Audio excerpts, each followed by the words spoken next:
secure at all times is an easy solution, right? You try to put down a lockbox and keep it somewhere really, really safe. So safe you forget it. Okay. Available at all times, again, an easy solution. Just put it on a sticky and just tape it to your monitor, right? Or keep it on the internet at a website, right? But available and secure at all times is actually very expensive. That's like literally a physical wallet, right? That's like your credit card. There's very few things that you keep available and secure at all times. That's like L2 cash, like space, a very valuable space. Okay, and so if it's a very valuable space, you need an incentive to keep that private key available and secure at all times, right? To consciously keep thinking about it. I don't want to lose this piece of paper. I don't want to lose this password, etc. And that's what the private key literally also gives you. If you lost that private key, there's a financial penalty. So now there's like a pile of money on top of that password, so you don't give it out. People actually learn not to. They learn what people can learn, which is a proximal rather than distal consequence. It is their money. Okay.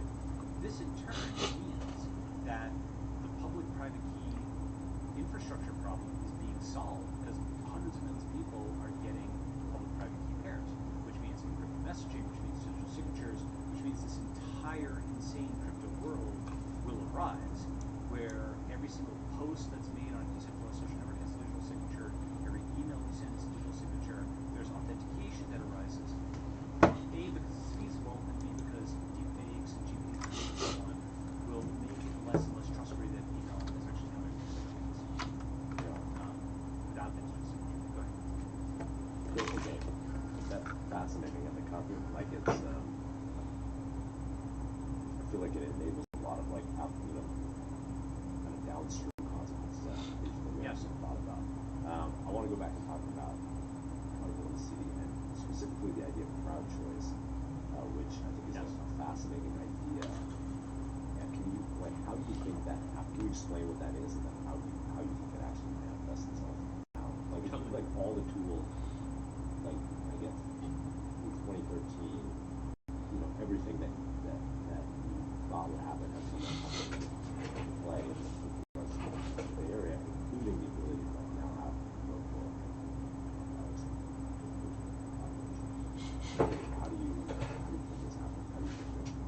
How do you crowd choice? Great.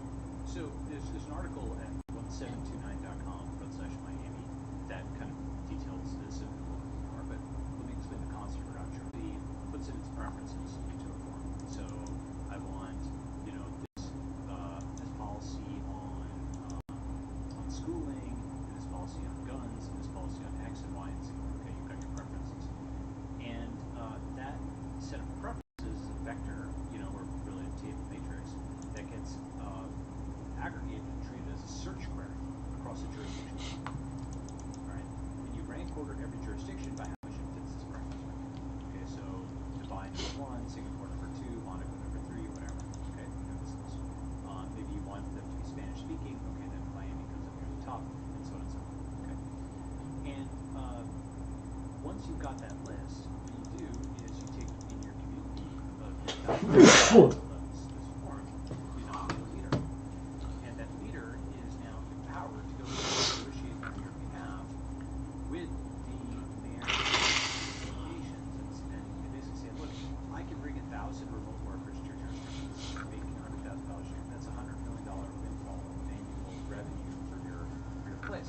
Okay, what are you going to give me? Maybe you can knock down, this regulation, right? Maybe you can increase for these folks. Okay, like it's a deal. It's a business deal. It's business Moses. Okay, where you're leading essentially a collective migration of these nomads, and you are negotiating on their behalf. Now, this can be made much more convincing if those 1,000 people do something like where they can signal that they have financial resources credibly to the governor or mayor or whatever on the other side, who's like, okay, I can see that block explorer, you really do have the money and it's ready to deploy, and it's in a multi-sig contract that you, the guy in the meeting with me, can actually flip a switch and show. I can just twiddle it around. Okay, so you can show that $50 million a year or whatever is in the cloud or on chain, and it's actually there. It's tangible money. There's ways with zero knowledge proofs that you can prove only that it's. Now, of course, there needs to be an educational process on both sides, where a mayor would have to understand that what this actually proves and what this signifies, and that'll take 5 or 10 or 15 years. But if you think about it,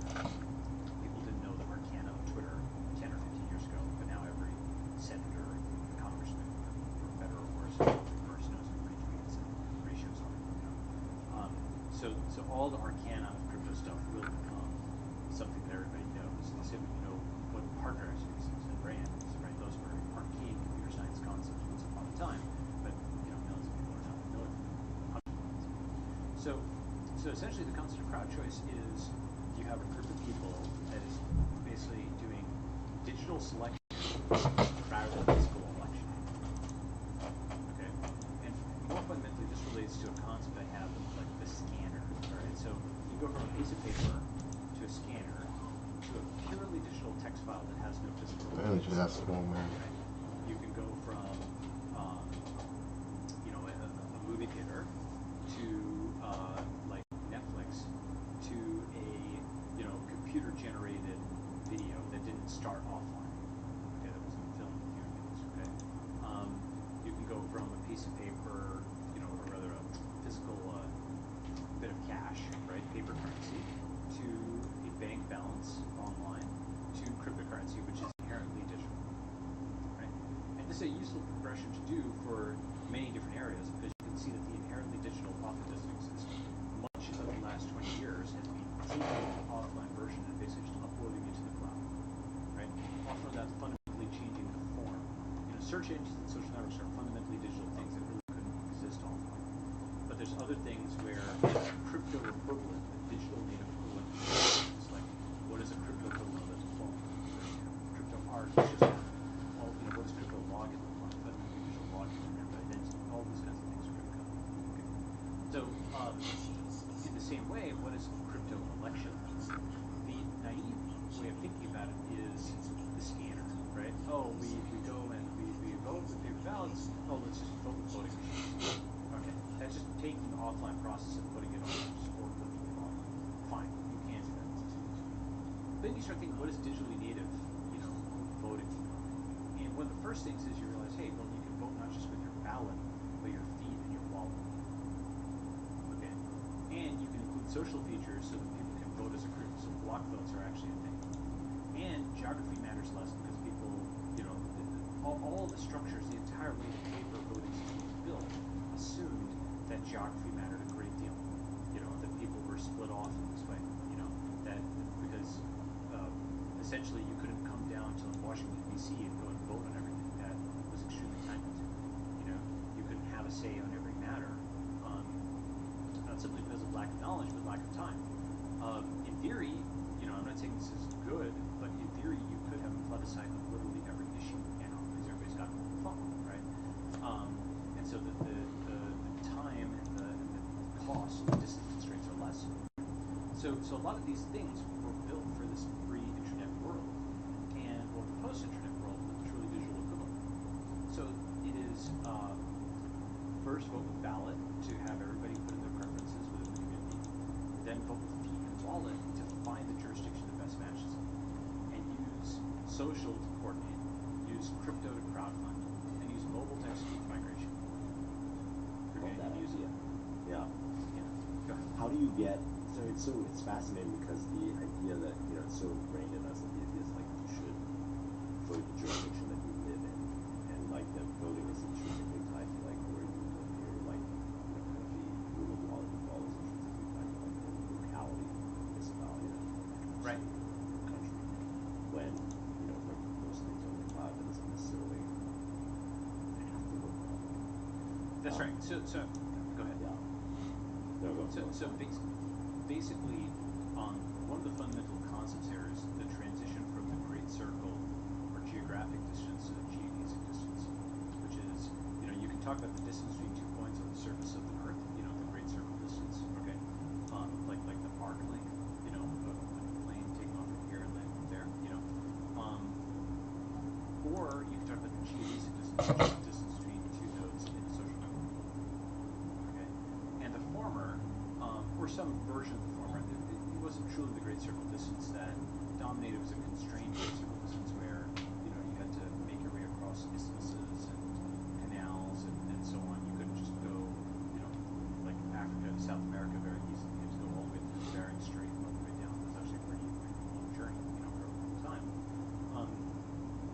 But basically the geographic distance, at least in the small, you know, not the very large, but the small, was something where assume, and this is the last 400 years or so, you assume that people who lived near each other shared common values. And because of that, you had a nation state that was like a contiguous physical thing where the laws that were enforced on a geographical basis, like you have physical borders, because people within that geographically still had the same ideas, right? So that was this implicit overlap that occurred. Nowadays, now the internet has abolished that, right? Because we're able to find or thrive online of all the people who are shared values with us, which we never have exactly. before.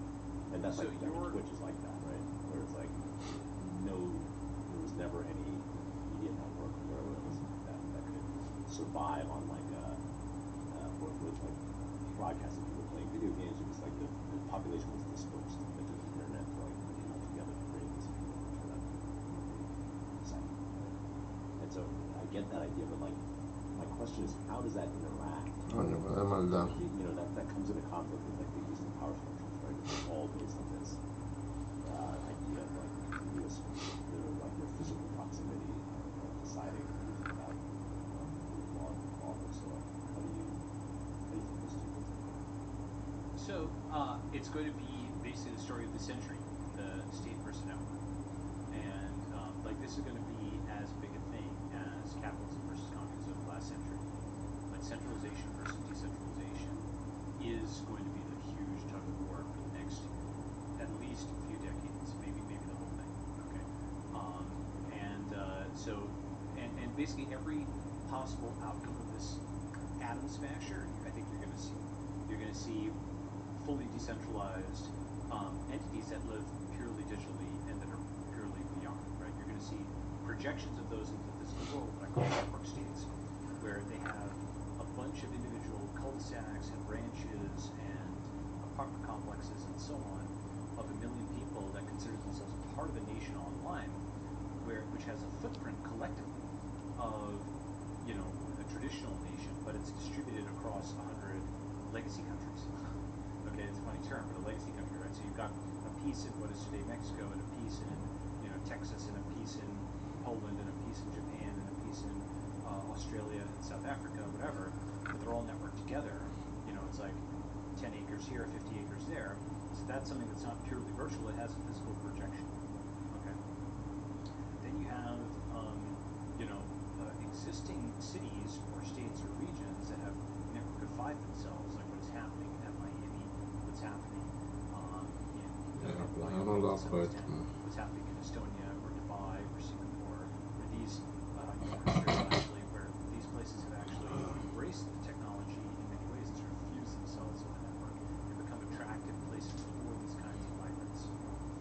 And then you go to jurisdictions that are just going to lose people, like San Francisco and so on, which are just incompetently managed 28 days later, Gotham City-like environments in SF's case, or simply hapless jurisdictions that just don't have any appealing to give folks, and so they lose their citizens.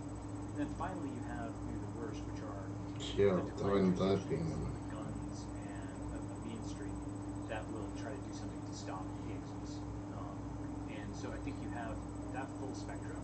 They're going to see everything. Let me pause.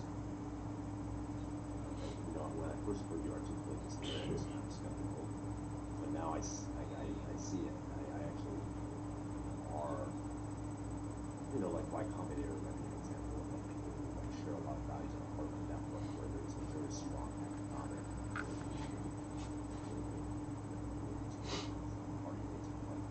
ideological affiliation of all the people who live all over the world. But they have like this very high affinity to this one organization. It's not even the organization itself, but like the identity.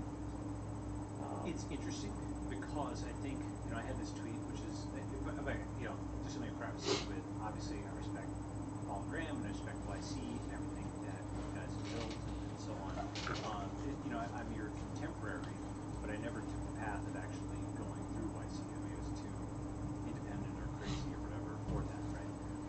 Like the kind of founder who's such a non-joiner that I don't join or something like that. Right? Certainly have a lot of friends who did it, but I do think that you could say VC, YC, BTC.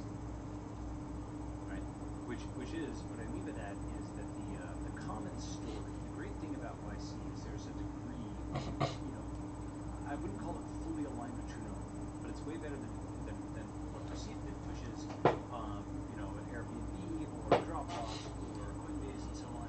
There's sort of a common base of writing or Stripe, you know, essays and demo tools. People have a shared experience and a shared kind of common thing, right? Now, as stories go, it's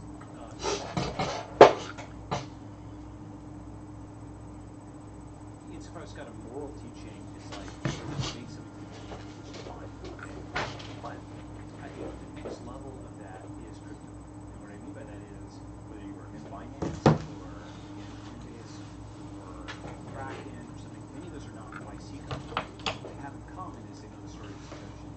And unlike YC, this story has both heroes and villains, right? Everybody in crypto, whether they agree with it or not, but most of them agree with it, thinks banks bad, decentralization good, right? Fiat bad, crypto good. Inflation bad, deflation good, right? They have, you know, boo this, yay that, okay? Remember we talked earlier about like the software being installed in people's heads at that impression stage, you know, right?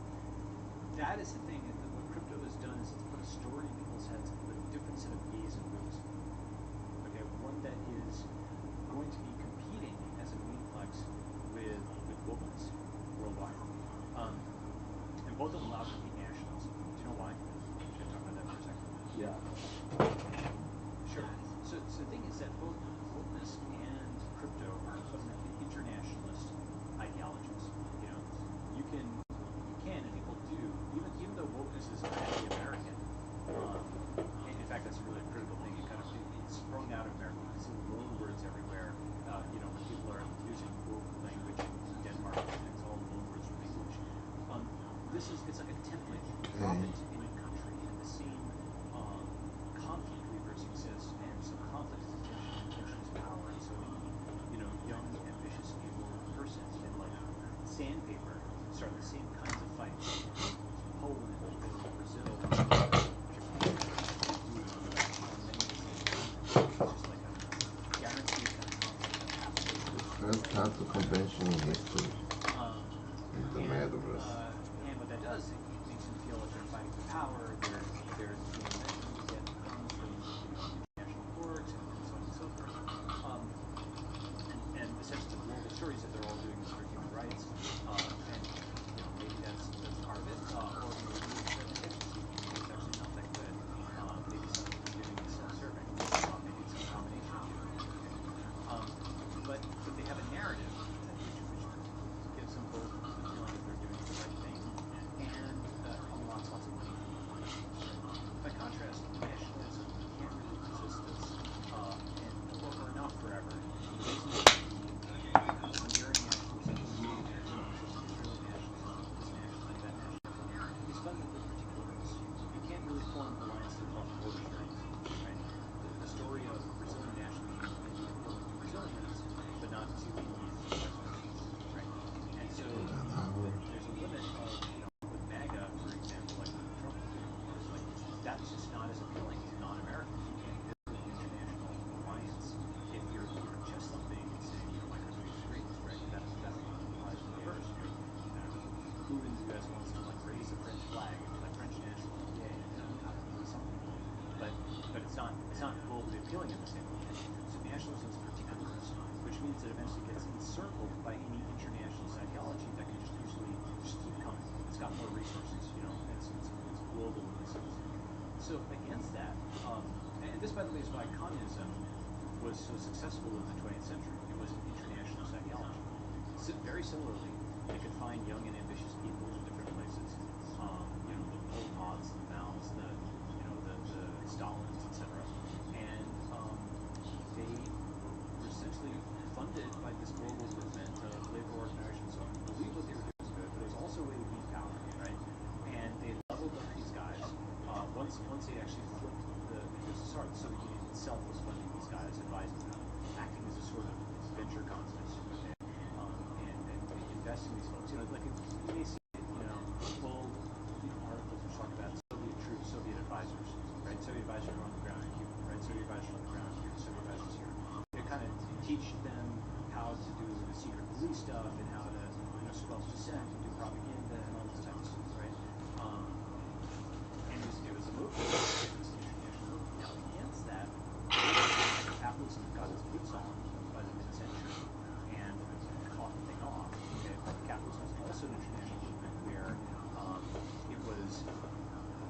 something that wasn't particular risk, right? You could start a business.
Galvani cheese is #1 in Italy.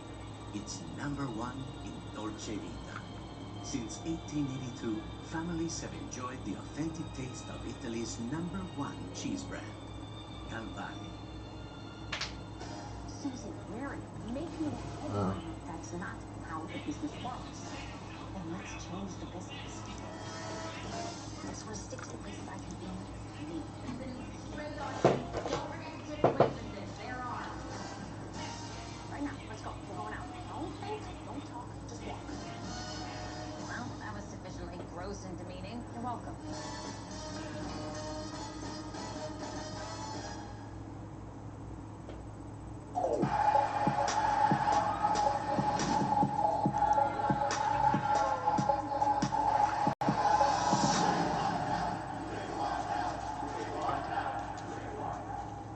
All right, we're back.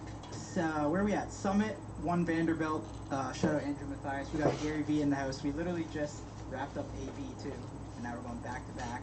Bob's still got taco stand. I got the same pants on as always. Gary is the guy who's always showed respect and been one of the most fascinating figures I've ever fucking met.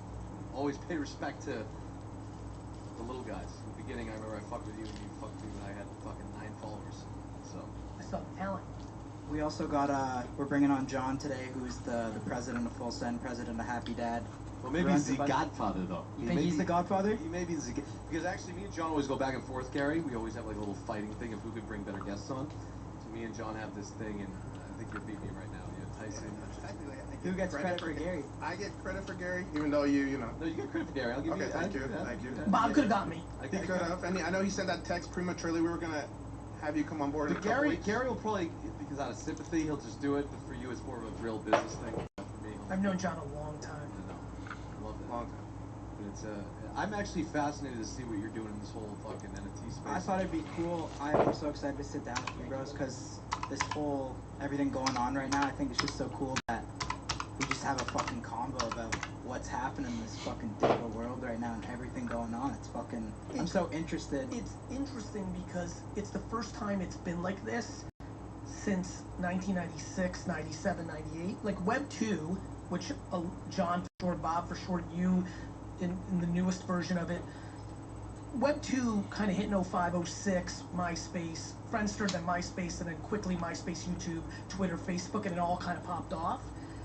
But there wasn't like scary, like I don't even understand what's happening vibes. It was like, oh, this is kind of cool. Like, can I watch like Family Guy on this thing called YouTube? Weird. Web 3 is like seed phrase, cold wallet, NFT. Why did somebody just pay $400,000 for a JPEG of a rhinoceros with like a flame up its ass? Like, it's so confusing. And the last time it was this confusing was 1995, 6, 7, when you had to tell 20, 30, 40-year-olds, no, there's a thing called the internet. And like, what are you talking about? Like, no, you talk to people on AOL chat. Like people were confused. And you guys are youngsters. You're very young. Like it's been a good long time. 25 years since something came along, which is the blockchain.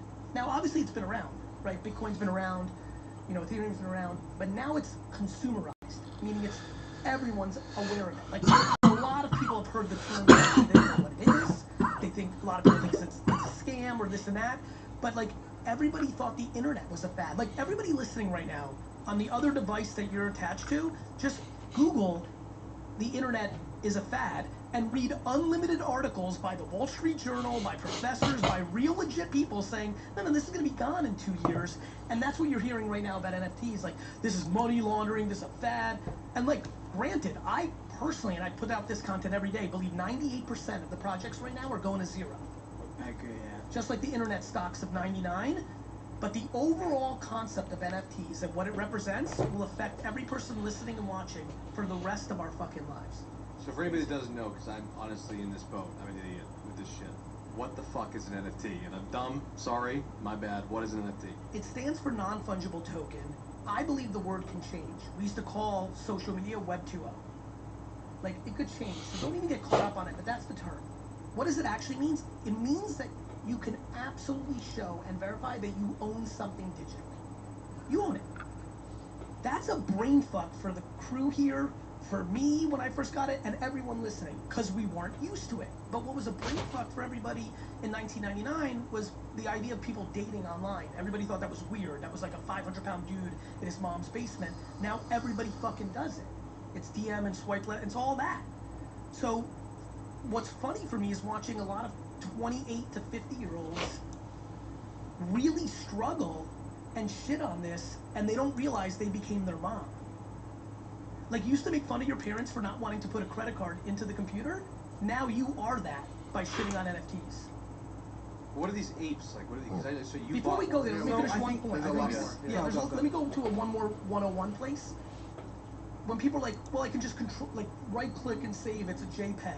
Meanwhile, the amount of people that take photos in fake private planes, in fake watches, in fake Lambos, it's easier to fake in the real world than it is in the blockchain. If Bob took a right click and saved a bored ape and put it on his profile and said, yo, here I am, I'm in the game, in 8 seconds I can go to the blockchain and see if he actually owns it. You can fake it more in the real world than you can on the blockchain. People don't understand It's like that. wearing like a fake chain or some shit. Like Of anyone course. can do that. You can But what he's flex saying it is like, yeah. if there's a fake chain, you gotta take it to a jeweler. He's gotta bring out a magnifying glass, take a look at it. See Where if here the you watch just is look it real. up, But let me say this, I'm incredibly empathetic to anybody who's listening who's like, this is fucking stupid. And I'm cool with that. That's why I wanted to do this too. It's cool because we have a lot of those people. And here's the best part. I could be 100% wrong. I'm just ready to talk to everybody who's listening and watching in 2037, and we'll see what's up. Like, it's, and me with that statement, I'm willing to take my L. But I don't think I will. Yeah. Where does it like become like a scam though? Where does it become where it could be? There was on OpenSea, which is one of the biggest marketplaces where It's you buy the and sell. eBay of NFTs right now. Yeah, it's the eBay of NFTs. And there was over $1 billion in transactions last month. You know, but what's crazy is there's less than 2 million wallets on there. There was $1 billion in transactions in the last 4.5 days on Right. OpenSea. So, There was $1 billion last month because people were tax harvesting, so there was less action. As soon as we flipped the new year, the first 6 days of January, there's been $1 billion. With less than 2 million people on OpenSea. When I first saw it, I kind of thought it was stupid too, but then when I realized like what you said, like 98% of the projects are gonna go to zero, that's when I really like started to understand. And like when you see those 2% of projects that actually are gonna do something, that's when I really started to understand like the value of it. So I think that's right where it's like, okay, wait a minute, my instincts is for people watching. And by the way, I saw this in 2017 with CryptoKitties. I was like, this is insane. Owning, like, it would like broke my brain, and I left it. I was like, nah, I don't have time for this right now. This is too crazy. I don't understand. But when I really did a ton of homework on CryptoPunks in late 20, going into last year in 2021, what happened since 17 was I know that every kid that's 10 is willing to spend every dollar of their parents on a skin on Fortnite to flex digitally, not physically. I know why. This is a very cool room right now. If you look around, what people are wearing, what hat, what haircut they have, it's all just communication, right? And so everyone's just communicating through their clothes, through their what they drink, what they buy. Like the biggest form of communications that humans do is buy shit. Whether it's a home, a car, a meal, or clothes. It's the biggest form. More than your words, more than what you write, it is what you buy. And as this goes digital, it's the biggest market of them all. And once everybody understands that this is going to eat up the world and what it actually means, or more importantly, when you say, why would somebody want to own something digital? Well, why the fuck do you want a blue check mark on Instagram? Yeah. Validation. Why? Why do you want 1 million followers? That's digital. You want social currency. It's the human race. It's how we fucking live. But I'm still like really dumb with this. So I think, Gary, what makes a good project? You're dumb because you need to put 10 hours of work on Google search and YouTube videos and actually put in the work instead of just reading the headlines. I know, because I look at it like I'm really gonna speak like a fucking guy who really doesn't know anything, because I don't. I shouldn't even be in this podcast right now because I don't know anything. But like, for instance, John, what is this, like, ape thing you bought with the fucking eyeballs or whatever it is? Like, what does that even? How do you acquire that? Well, I mean, that's another NFT, right? Like, you know, and I think that's going back to one of the reasons why we have Gary here is, I'll get to that in a sec. Yeah. And I'll tell you why and what it is. But I think the biggest thing, Gary, is why Kyle and I really wanted to talk to you is we have a very loyal fan base. Yeah. And we haven't launched anything yet. You know, we haven't launched anything yet because we're very mindful of when we launched, you know, what do they get other than the flex? You know, what more can we do? How, if someone goes and spends their hard-earned money, whatever it is, $1,000, $10,000, whatever it becomes, whatever it is, what do they really get other than the flex? I mean, Bob, back to, like, just to pick it up, like, back to what you were saying about, like, I don't get it. Like, my response is real. It's the homework. Like, you're gonna have to put in the homework. Like, it's too new and complex, which is why everyone thinks it's a scam, which is why everybody thought the internet was a fad. This is like some, like, going the man to the moon things. Then here's a little thing that's interesting. To John's point, there's a digital image. It could be known as a collectible. A Jackson Pollock sells for $100 million. 50 years ago, 70 years ago, people thought that was just splashing paint in the Hamptons, when the Hamptons wasn't the Hamptons, out bumblefuck New York, and worth nothing. So yes, there's the collectability. The big thing with NFTs is there's a contract attached to the image. The smart contract, verifiable, by no server, by third party, right? That's the punchline. What you put in that contract is what's interesting. So for example, with BeFriends, I knew I was launching it super early. I knew that I wanted to finally build my WWF, because I'll always call it that instead of WWE, my Pokemon, my Disney, and that I wanted to spend the next 40 years building these characters. Patient Panda, right? Flexing Fox. That I was going to do, that I wanted that creative IP. I was going to build my Transformers. But because I knew it was so new, I decided to put in the contract that it's also a ticket to 3 years of VCon, which is like a South by Southwest, Davos. It's going to be at US Bank Stadium in Minnesota, May 19th to 22nd. Ridiculous lineup of speakers, right? And so I knew that I could create some upfront value that would let my audience be patient while I developed the IP and NFTs developed so they understood what they were actually getting. So when you say, hey, we got a crazy audience which everyone's aware of, what are they going to get besides the flex? Hey, let's not demoralize the flex. Yeah. Many people, we don't razz on Kith or Palace or Fear of God that they're delivering you a hoodie for $1.50 that delivers flex. We actually think that's phenomenal, and I do. It's how communities are built. So there's like that doesn't need to be demonized. Now, if whatever imagery you guys come up with also gives you access to this virtually, access to that physically, your annual Super Bowl party, the only way you get in is with the token. A big thing in Toronto once a year as an homage to how it like. One day, eventually, what about 1% royalty? What about if an NFT represented 1% royalty of this? So one question with that though, I feel like it's Bob. It's like is it Gary like a modern day club membership in a way? It can be. If you directly, like I said, for example, full disclosure, I'm thinking about buying real estate, even maybe an island where holders can have access to. We've seen Soho House. We're in New York City. Zero Bond is phenomenal. Like, sure, it can be a physical membership. And then there's the subconscious human membership. These Nikes, that NYPD hat, that like when you walk in the airport and you see somebody have a hoodie or sneakers that you fuck with, and you know that many people don't know, you immediately feel family. Or what we've always done. When I see somebody walking in New York City wearing a Jets hat, that person's my fucking family. Get that all. We've been tribal from the get. This is now a way for verified digital tribalness in perpetuity. But what's even more interesting for the issuers of the NFTs is there's a royalty contract similar to publishing music or books that creates economics that we have not seen before. When somebody resells a beat brand, I get a royalty. Those become profound economics, which is why The Weeknd has a $60 million home. If you hit in royalty land, there's real money. I'm more. So every time someone buys and sells Gary's NFT, Yeah, he's gonna make he gets 10%. But you understand why that's a big deal. When Fleer sold the Michael Jordan cards, they got like 8 cents.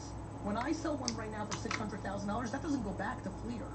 In NFT land in the next 100 years, it will. Do you get all that 10%, or do you put some into like a community wallet? I went with all my 10% because I'm taking those dollars like a business and reinvesting them in the. Yeah, I need to make. Like the conference.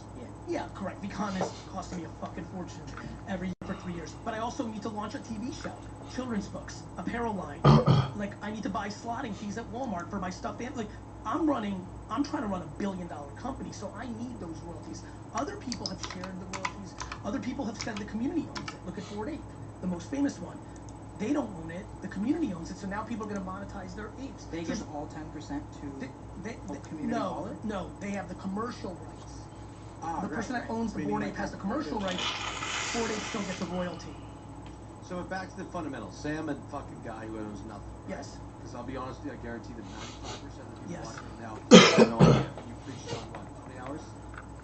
Listen, I'm a big 50 hours, which is intense, but I think the impact is so big that it's worth the conversation.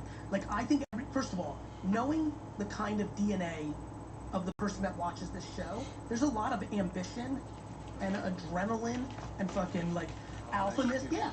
And so, like, I think it's worth I can tell you this. You're way better off spending 50 hours educating yourself on the internet. Let me finish this point. Bob, I apologize. You're way fucking better spending 50 hours doing your own homework on Twitter, YouTube, and Discord on NFTs than any fucking thing going on in college. Yeah. What is step one, though? So say you have to put in those 50 Do hours. what I did in January. What is an NFT? Enter. Enter on Google. That's right. Okay. And by the way, watch both try to watch both versions. Go into something called twitter.com, you know it, and type in hashtag NFT and just fucking read shit. You gotta start from the fucking dirt. And you just fucking read and listen, read and listen. I can't read for shit, so I watched a lot of YouTube videos and listened to podcasts. Bob, you're a great reader. Right. So So, read. so you say you have $500 in your bank account.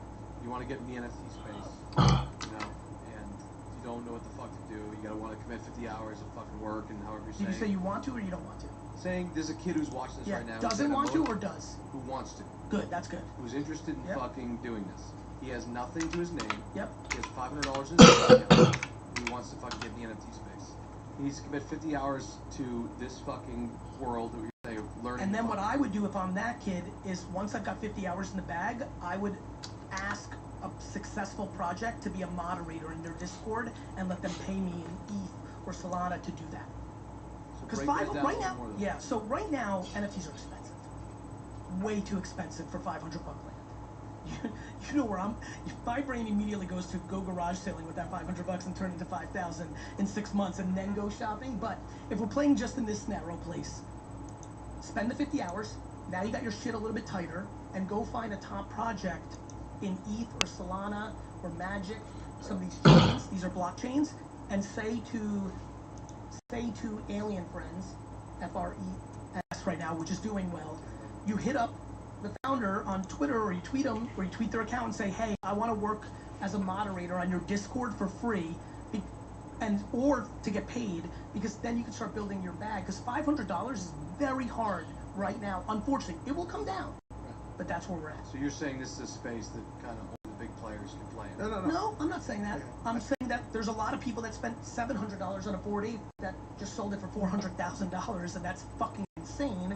I'm also saying that's rare and far and few in between, and I think people lack patience. Everything's now culture, and why not have some patience and fucking get some dirt under your fingers for a year, and instead of trying to invest 500 because you're going to make 4,000, which means 99% of the time you're going to lose, why don't you eat some shit for a year, build up your bag a little bit more, and then maybe in 9 or 12 months have 5,000 and a fuckload more education to go and do something smart. Everybody just wants shit right this fucking second. Right. Bob. Yeah. I know. What fascinates me is like kind of the opposite. It's not the smaller people, but what people like us and even you and anyone else can do that as a platform, what we can do in the NFT space. And that's something I've become fascinated with. And what I like about what John said is what most people are about to do in 2022 in the NFT space is make a lot of short-term money and fuck up their reputation. That's what that's what we would never do. Because I mean, the amount of offers we've got to even promote an NFT project, or I mean, I feel like what everyone's doing right now is like choose an animal and like make it look like it's on Molly or some shit, and then sell 10,000 of them. That's right. And make $10 million, which we could literally do tomorrow if we wanted. Of course you could. Right? But then literally do. One of those guys. But that would be it, and we'd I'm be not gonna done. lie, one of those guys. But we'd be done. But one of the things, and this is one of the reasons I really want to talk to Gary, is like, I'm not just saying this because you're here, but I'm a holder of V-Friends. And I got V-Friends when I started. I wanted to be closer to you, right? I know I could text you anytime, but I wanted, like, I just know you do a lot to inspire and motivate people, and I was like, you know what, I want to be one step closer. And then when you start talking about doing the conference and some of these other physical stuff, I was like, wait a minute, he's not going to have a conference if I can't go. And I'm not going to text you like, hey, sorry, I never got one, but can you let me in? I wanted to be further connected with you, with Gary. And I think that's what every project should be doing, is So whether if we it's buy the his guy. project, we can maybe have access to his conference. I want to go to his conference. I think it's going to be cool. I don't want to sit back and watch clips on YouTube about it. I want to be there. You know, it's really hard. For context, I'm sorry, John. Over 50% of the V-Friends sold at $2,000. That's a 3-year conference, so that amortizes out to like less than $700 for a 4-day conference, right? Now, the people that believed in me at the time, now the cheapest V-Friend is $40,000, so they have 20 extra money at least, and they can decide what they're gonna do. But it was very important to me that's why I kind of front-loaded the value. My project's very unique. Most people are just like, here's the image. Call it a day. Let's be a community. I wanted to give the real-life access that a smart contract can do. And I'm actually surprised that a lot more people haven't gone there, but I'm not surprised. What John knows, because we knew each other from early Vine and Web 2 days, is people come and go. People come and go because most people want the short bag. That's it. They want the 7 million in 2 years, buy a house and chill. I want the process. I want to go for it all.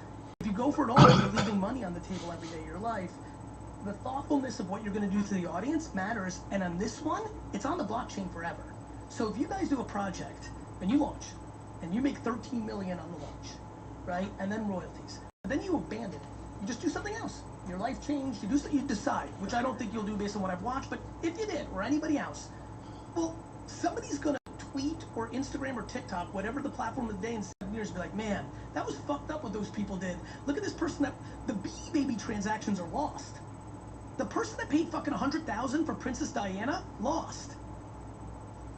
Beanie Babies couldn't do anything about that. There was no blockchain. They couldn't make it right for him who spent $100,000 on a Princess Diana beanie because there was no blockchain. But you can, because it sits on a blockchain and you can do something about it.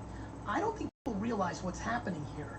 The people that do a project, make a ton of money, and then think they're just going to run away and say, sorry, the market is the market, have a problem, because with the blockchain, they can still bring value to the token holder. In 13 years, I can say, if you own a VN, you are now my business partner in this new company. I could, and I don't think people have wrapped their head around that yet. Is that going to be illegal? Because one thing that I was telling John that I think is so cool and that we can be so unique in the space is how, like you said, we can give a percentage of our ventures We need the government back to holders. Right. But is that going to turn into like Security, yeah. So we have to wait for a lot of things, just like we had to wait on the internet, right? Again, a lot of kids in this room. There was insanity emotion in 2006 about YouTube. Pirating content, this and that, like, oh my god, SNL clips on YouTube, this is great. Like, people were like, remember the FBI thing in the VHS? Like, One of the reasons why I remember when I would copy WrestleMania, I was like, I know that somebody's gonna knock on my door and fucking arrest me. Like, you know, like, so there's still a lot to be figured out. Yeah. But That's funny adding it to the community wallets. Let's say we said, Yeah, Dad. I want to give X percentage of our merch sales and put it into our you wanna community hear some- wallet you wanna and hear let the community decide what we spend that on. You I can do think that's so fucking cool. Like, it's insane.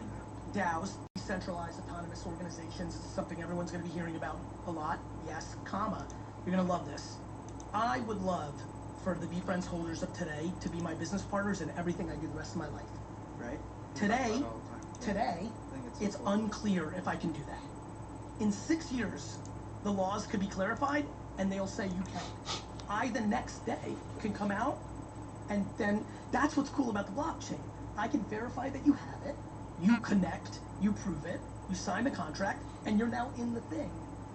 That's amazing. You can retroactive in perpetuity. That's a big fucking deal that we've never been able to do in life. So your holders are gonna buy the jets with you?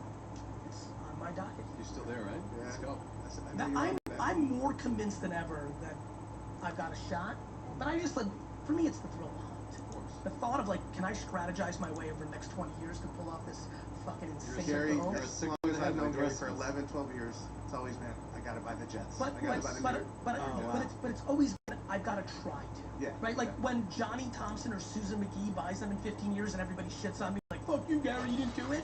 I'm not going to be devastated. To me, the real love is the try. Like, of course I'd love to. It'd be insane. If I pull it off, I even think there's movie in my life, you know, after I'm gone. But if I don't, like, look, somebody did it better. They outflanked me. I didn't pull it off, and I can eat that humility. I can. So that's I mean, there's plenty, but what's the big Gary Vee end goal? The real end goal is to actually, to be very frank, recognize that I have the ability to have nuanced conversations at scale. Let me explain what I mean by that. You've already done that. Yeah, but like, for example, business. I think people don't realize that business is like sports. For example, sports. Let's use somebody you love and I hate, Tom Brady. Right? Jets, Tampa, a couple weeks ago. He's freaking out on the field, pissed. He's won 7 trillion Super Bowls. It's a random game against the Jets. And he's not happy that they didn't push up the clock and he wants to like fight. And I watch that because I hate him so much. And I'm like, I so get that, because I have that in me. It's not about anything other than the fucking game. You're in it for the fucking game, right? But then the game's over. And what does he do? He goes out of his way to go up to Zach Wilson and says, you played a nice game. Like, you can clap it up. You can talk to your homies about, like, charity events and how's your wife and how's, right? In business, we don't realize that you can try to beat everybody. I want to be better than anything you ever do. Facts. Anything that you three ever do, I want everything that I do to be better. But it doesn't mean that your winning comes at my expense. Nor does it not mean that I can't give you roses when you're fucking dominating. And in business world, people don't treat it that way. Like if somebody does a podcast format similar to this, it's all of a sudden like, fuck that. Like in business, everyone's like, thinks that it's that, and I just don't see it. And so like some of the nuances, I want to create a legacy around business that's slightly different. To me, that's more interesting. How many people show up to my funeral because I did it right versus did I buy the fucking jets? Nobody gives a fuck. You know how many rich fuckers or people that have done crazy things die and we're like, cool. And it's like, but if you fucking leave a positive impact, like that's fucking cool. How rich are you? Very. How much money you made in the space that we're talking about? Oh yeah, I see all those posts going around. I see 90 million. I see. Yeah, By the way, don't be misled. My Google net worth is 6 million. I will say this. Let's just say it's far off. So. You know what's crazy about that 90 million in 90 days thing? I literally in the video say it generated 50 million in primary sales. There's been 41 million in secondary, which I get 10% of, which means it's 54 million. Like, right? And that's, but I also carry a multi-million-dollar payroll. ETH goes up and down. Like, there's costs. Like, I'm running I didn't make it. The company of VFriends made the 54. You pay 27 in taxes. You have expenses. VCon's gonna cost me fucking 5, 7, 10, like a year. Like, people are just so fucking, everybody wants to read a headline and be like, all my friends are like, Gary, 91. Like, are you a fucking idiot? Like, you have a business phone in your body. Do you understand how shit actually works? They're like, so, now when I say very, the average income in the U.S. is 54,000, 55,000. The top 1% of earners in America make 450,000 a year and above. If you make $450,000 a year in America, you are very, very, very low. We don't even begin to think somebody's got anything going on if they don't make $1 million a year. And $1 million a year in all the craziness now feels like nothing. Right? So I think we have the conversation super wrong. And then there's a whole nother combo. Do you know how many miserable fucks I know that make $4 million a year and hate their life and everything sucks shit? And do you know how many people that make $130 or 65 that I know that love life? Like, we have a complete fucked up combo of what success looks like. Right. It's all just. It's fucked. You know, it is just too, because you know, and social media, all these people portraying these different lives of jets and fucking watches. But the bigger question is like, why do you care if somebody else is on a private jet? I don't, but at the same time, there are people that are just, that's the way society's adapted to. I understand, but we need to like, which is why we need to have important conversations around self-esteem and FOMO and all this other shit. Like, if your happiness is predicated on if people think you're awesome or this and that, you're going to be in trouble. You're vulnerable to outside affirmation, which is the quickest way to get into a shit spot. So what is your vice? Where do you spend your money? Like in a sense of where you maybe shouldn't? Like for instance, Steve, their partner, gold chains and all this shit, whatever. Where do you spend your money maybe where you shouldn't? Convenience. Yeah. Right? Like anything that saves me time. Right? Like I don't want to do anything. Like other than what I want to do. So anything that like I have multiple assistants, drive, like all that's like, so that's one place.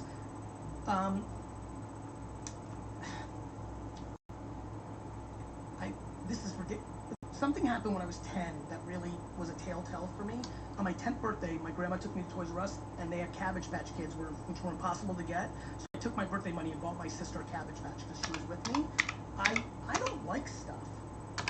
And I don't like stuff. I like experiences. I will overspend on vacations like crazy food, right? Like I'll be ridiculous with that kind of shit. But I don't like stuff, cars. Like I'm not a stuff guy. I'm saving. Like I'm trying to do some shit out here. You know, I'm 46 years old. I'm young. This is another thing with your audience. Like, man, if I could just get these fuckers at 25 to understand they haven't even started. Yeah. Like, can you imagine now? With how you and your brother were on fire 11 years ago, if I told you in 11 or 12 years you'd still be young as fuck and you haven't even started, you wouldn't have believed me. Right? Right? I just wish people slowed down or patient. I was 28 years old sleeping in a car. That's right. Yeah. Like, it's just You're like... still starting. You're like 34. I feel like you're still starting. Shut the fuck up. How old are you? 27. Yeah, that makes me want to punch my fucking like face. Sit outside. Like, that's the best. But he sees But life. then I like we feel see old life. too sometimes. You know? Yeah. Like, Yeah. I never feel old. I don't think people have it figured out. I think that people are impatient because they want to look like they're successful to other people. When you're in your own fucking cocoon doing your own shit. By the way, you know what else that does? It keeps you grounded when people say you're the best. One of the great things about doing this, living in your own fucking cocoon, is it's not just about hearing the hate and being okay with it. there's a sneakier one. It's not believing the hype. All those little goat emojis and you're the best and all the hearts and you're fucking. When you don't hear that either, when you appreciate it but you don't believe it, well, it keeps you fucking grounded and not being a dick face. You know what's crazy? Because we talked about how in the early, like literally in the early days with you, like when I literally had like 9 people following me. 9, like literally nobody. Gary was a guy who was like in my DMs right away, whatever you want to say it was, Really? blah blah. Are you engaging with people who are hitting up every day? Are Yeah. you like so? What makes you respond to a DM? That 2 things. One, I need to stay in the dirt to know what the fuck is going on, and the second I go into the clouds in the penthouse, I'm finished. So selfish. I need to know what the fuck is going on, the pulse, at every second. Yeah. But I'm saying if a kid DM, like if a random, like this, Yeah. say there's 1,000 people that DM you based on watching Yeah. the podcast, right? As Yeah. an audience, what's going to make them? Oh, completely, trigger? completely random. Random. You look at your phone at the right time. Yeah. Completely random. But what motivates you to get Two to things. get a response? 2 things. Either A, in the dirt, to know the pulse of culture, whether it's emerging gamer, hip hop artist, like anything, anything. So they have to offer value to you. No, that's I'm telling you why I'm in there. That's one. Check like their engagement. That's something I do. I mean, if I get a DM and I'm looking and then I check someone's profile, I'm like, oh, this, I kind of watch what they're doing and I, you know, I'm you mixed. learn. But I'm literally Gary. So hit me what's up this person at the doing beginning again? Stage like I hit Gary up when I had this, and like he was. I think Gary, because I'm very similar too, is I think looks at what's interesting too, right? Someone could DM me and have 37 followers, and this actually happened. Low amount of followers, but started saying, "Hey, John, I know you're into collectibles. Have you looked into VHS tapes yet?" I was like, "What?" Like, and I started looking at it. Then I went down this rabbit hole, started seeing Gary was talking about it, and then I got obsessed with VHS tape collectibles, which is a thing, by the way. I know your mind's like this right now. Cool. Like, I went and bought Pulp Fiction, Top Gun, Karate Kid, all sealed. I sent them in to get It graded. was worth a lot. It's crazy a lot. How about the Disney movies? Less if you go on eBay, but now they grade everything, right? Just like cards, toys, and now VHS. Video games are fucking huge. Grading them in what kind of condition. I want to get back to VHS because it's wild. I want to finish one other part because I know I'm at the part of my career right now that if I take 13 seconds, it might mean something. It's fucking incredible. Which is amazing. I don't even know how to. Which is I'm almost literally a feel good thing, right? Which is almost like it's insane. Which is Like, almost a feel good thing too. it's a fucking real thing, bro. Like, how the fuck? Like, literally, some kid, and some of this shit, you guys all get it. Some of this shit is heart wrenching. Yeah. My dad punched me in the fucking face tonight. Like, how are you not compelled to be like, yo, like, and some of the shit you don't even know, like, if you can hit right. Some of the stuff melts me because I'm like, I don't know if I'm capable. This is above my skis, right? But the main reason is 80%. I'll give you the numbers. I know what's in my soul. 80%, because if I know I reply to some kid on a high school wrestling team, I'm like, yo, keep going. That he's gonna lose his mind, go into school, and be like, yeah, and that's like nice. I wish I had this when I was a kid, and I could have done that. And Macho Man Randy Savage could have been like, oh yeah, and I would have lost my fucking shit. Right. 80%, 20%, because I want to know what's going on, and I never, it's like kind of like hip hop, right? There's certain rappers that get enormous, and then the streets don't fuck with them because they don't fuck with the streets. I feel like that's one of Drake's key to success is right. Correct. All he does is just collab with the You know hottest why? rappers and put Because them he's on. humble Yeah. and hungry. He's in his shit. Other people win. He's blown up and so many rappers. Of course. Lil Baby, Of 21 course. Savage. Of course. They're obviously popping before, but it gives them that first feature. For the people who never seen my Metaverse campus, here's a quick look. He understands. Security. He's a Web3 IT expert. Right? I kind of like learned that from Drake, honestly, man. Like watching what he did and just applying it to like a different. Some YouTuber reached out to you, like, I have 9 million subs and 20 million on And here on Wednesday for our NFT Gen 2 drop party, I'm going to be talking to my homie Michael K. That's the best thing. It's very hard to find though, but when you do find it, it's fucking still. about But Web3 it all cyber. depends on what gobbling up early. LA life is like, I'm going to sign this person, make 20% of their bag. For me, it's when you say what you just said on this podcast, that means the world to me. 1,000%. When I know my history with him, I know my history with you. That's what you were saying about me behind my back, not in front of everybody. What people are saying about you behind the back that actually know you, that's what matters. When some kid's like, Gary, you're a fuckface, if we've never interacted, I'm like, I understand why you might think that. I might be too much, I might have shit on the Patriots and you like the Patriots, you might think NFTs are scam. Like, I have empathy to why you think that. If you and John said that I'm a piece of shit, I'm dead. I'm like, you guys know me. if you did, I could, that would hurt because I think I'd watch you from afar. I'm like, fuck, why does he think that? But it wouldn't kill me. I'm like, we don't know each other. Know, yeah. You guys know the shit that nobody knows. Every single interaction of every single thing. And I'm always putting karma points on the board. I'm not looking to wrap somebody up. You know this. You were in that moment at the time. I was like, oh, but like, here's why. I'm fucking good enough to get mine. I don't need a piece of anybody else. You got me through a lot of shit, by the way, so you're a good dude with that. It's the same with us too. It's like it's kind of different for us because we like real shit. This guy's Real fucked shit. up. We'll get to that. Real shit.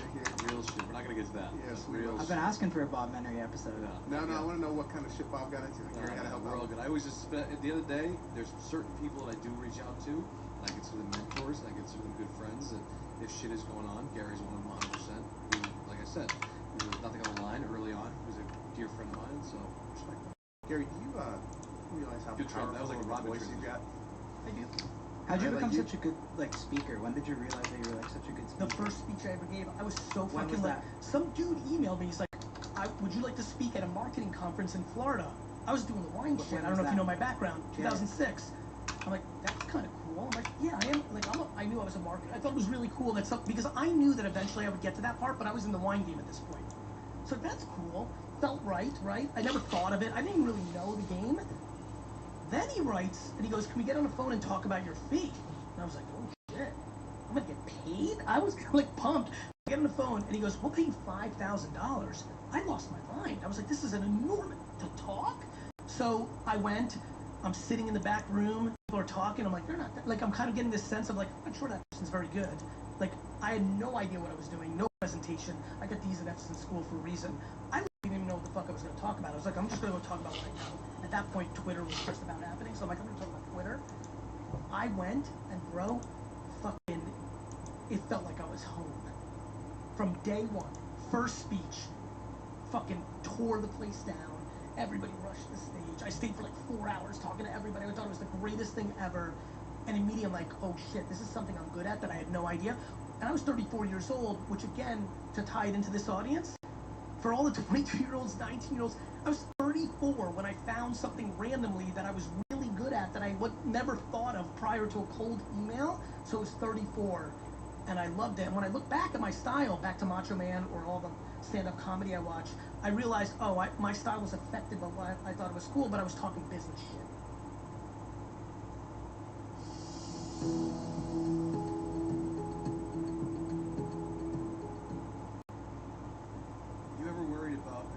Because you're obsessed, obviously, with just, like you just said, the public speaking thing, all that. You do a shit ton of shit. It's like a Hollywood actor who does too many movies, right? You do everything. You do every podcast. You do every show. That's what I noticed about you, right? And the one thing about, Gary does everything. Why is it that you do everything? You're not, specific on picking certain things that make sense. Well, they make sense to me. You just do, but you do everything. You do every podcast show. You do every. Yeah. Like, yeah, but like, at this point in my career, 80% of the people that I'm on, I know. 20%, if the other 20% I'm on for the same reason I replied to a kid. I'm like, I like this kid. I like her. And if I go on her show, she's going to leverage my name to get bigger guests. I'm willing to allocate 30 minutes of my time that's very valuable to put them on so they can leverage my name to get bigger because I think they got some. What's that? I see a lot of podcasts with like 10K subscribers and Gary just jumps on. And I'm like, it must be a friend. And then Gary would be like, hey, nice to meet you for the first time. People fuck with Gary is he's willing to do that. I love that. But now back to the question is, what the fuck is, and I've asked you before, when do you go to bed and when do you wake up? I go to bed at like midnight and I wake up at like 7. So midnight 7. I'm a big 7. This was the crazy, like, everyone's like, I'm passionate about my career, but like, I fuck with sleep. You have to have it. I think so. I'm just focused on being effective when I'm awake. Like, some people are like, I only sleep 4 hours. I'm like, but you sucked the 20 hours you were awake. Tired halfway through the day. Like, you watched YouTube videos for 4 of those hours. So I'm more like do my thing, right? Yeah. So what is the smartest move you think you ever made in your career? Deciding that I would work for my dad's store, even though I thought I was a beast at 18, even though I was making thousands of dollars on my sports card business pre-internet, that my parents took me from the Soviet Union. My mom is the greatest mother of all time and gave me all my self-esteem and kindness. My dad worked his fucking balls off 15 hours a day because he had $100 fucking, and that I'm gonna go into this family business and I'm gonna take this fucking thing to the moon because I'm the best. And I'm gonna eat shit for a decade, work every fucking minute, own nothing of this business, get fucked, and not get paid anything because that's what immigrant families do. And I'm gonna give back to the two people that I love the most in the world, and then I'll go get mine. And not a thing close. You still die hard on the sports trading card business? I am. I obviously have been completely tsunamied by the fact that this NFT thing happened, but I've quietly been like strategic. I've been buying up LeBron Chrome refractors. Still. Because Ruben just tops, right? He did. For whatever it was. That was a crazy. He did. Bob, can we stick on the thing I do with my family biz? I'd love to. I want, again, back to, John, something else you just touched on. Like, do I realize my voice? There's a lot of kids watching right now.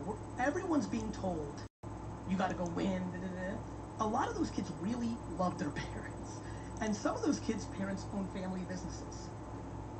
And a lot of kids that are listening right now know what I know, which is if you go into a family business, you don't own that shit, and you're gonna get underpaid. I took a business from 3.8 million to 65 million, and made fucking 70 and 80,000 a year, working 7 days a week, 50, like got fucked. But I didn't get fucked. Back to your question, it's my legacy now, forever. When my parents pass, when my deathbed, I can say, man, I did a really good fucking thing, right? It's okay to go from 22 to 25 for 3 years and help your mom's business. Like, you have time. At 34 years old, when I started VaynerMedia, and now it's VaynerX, and at the revenue we're at, it's $1 billion company if I was to sell it today, right? We're 250 million, 235, 240, I gotta see what the final numbers. It's a big ass fucking company. That's what I actually do. When everyone's like, what does Gary Vee actually do? What the fuck's he do? I'm like, do you not know that I run a 1,500 person global? Like, I'm like, I'm running a T Grizzly back in the day, baby. I'm like, I have a real company. Like, Gary Vee is my side hustle. Gary Vaynerchuk runs an actual business. But when I started Vayner, when I was 34 years old, because I was building my dad's business, and because in family business you don't get paid, I had no fucking money. I started VaynerMedia in Buddy Media's conference room because I didn't want to have any rent fee at 34. I desperately need people to understand, if you're sitting and watching right now and you're 28 and you don't have shit, and you can get shit. Like, it's okay. Just because you're 31 but your buddy's making $1 million on NFTs, or your best friend's girl's making $4 million on TikTok, you don't have to feel like a piece of shit. We're in the first quarter. Jets were beating Tampa 24-14 late fourth quarter. They lost. Just because you're not winning at 23 or 27 or 32, you're not finished. And by the way, what's winning? What is the time to panic? 70? What is the time to start 70. panicking? 70. 70, because fucking Colonel Sanders came out with some KFC shit late. Grey Goose, you know that thing you 70 flex? years old, it's time to panic at 70. Yes, if you're watching right now and you're 70 and you suck shit, maybe pack it in. But if you're, Pack it in. but on some real shit, because you guys know your audience, there's some people watching right now that are 25 and they like feel like sad because they're not a millionaire. That's fucking asinine. I think it's simple. If you're still breathing, you gotta. Well, that goes back to the last point of like, well, what's success? Like this whole, like so many people really believe that money is the unlock, and they were really, really wrong. They're wrong. So how have you and Michael and Ruben, did you guys get, because obviously Ruben's always attached to your name, how you and Michael partners in different ventures? So I'm on the board of Candy Digital, the NFT company. Yeah. And it's been great. I mean, Ruben, he's a guy. He's a guy, he's an excellent. You know what I like about him is he's an actual operator. This goes back to kind of the theme of this show. Like, if you can't operate, the reason 98% of NFTs don't have to fail. The reason 98% of NFTs are going to fail is 98% of the founders of these NFT projects can't operate. How so? Well, let's see. What you guys have done here with this lovely thing is you need to know how to operate. Right. You need to know how to have a conversation with a wholesaler. A lot of people know how to create demand. But to actually turn that into a business, that takes an operational skill set. Ruben's a fucking operator. like, Fanatics is real. It's not like ha ha ha. And like, obviously, I'm proud of my operational skills, and that's why we have a lot of optimism on what Candy's going to be. And Candy's like Dapper Labs. You know, they've got the NBA highlights. Candy's got baseball, NFT rights. Can you talk about Candy a little bit more? Because I don't even think I've talked about Candy. Yeah, so Candy's a platform, Candy Digital, and much like Dapper Labs that has NBA Top Shot, which I'm heard of, Candy won the rights to baseball's digital NFT rights, and will continue to go and gobble up sports rights to sell sports official NFTs. So if you want next year's Mike Trout or Wander Franco or Vlad Guerrero's real NFT, that's going to come from Candy. Just like the real baseball card comes from Topps. Oh, by the way, Ruben and Fanatics just bought Topps. Have like leagues and teams really capitalized on like the utility of NFTs yet, or not? Not really? fully. They've just sold like NBA moments yet. Correct. You're going to get to the place where one of the NFTs represents a 3-minute FaceTime with your favorite basketball player. That'd be cool.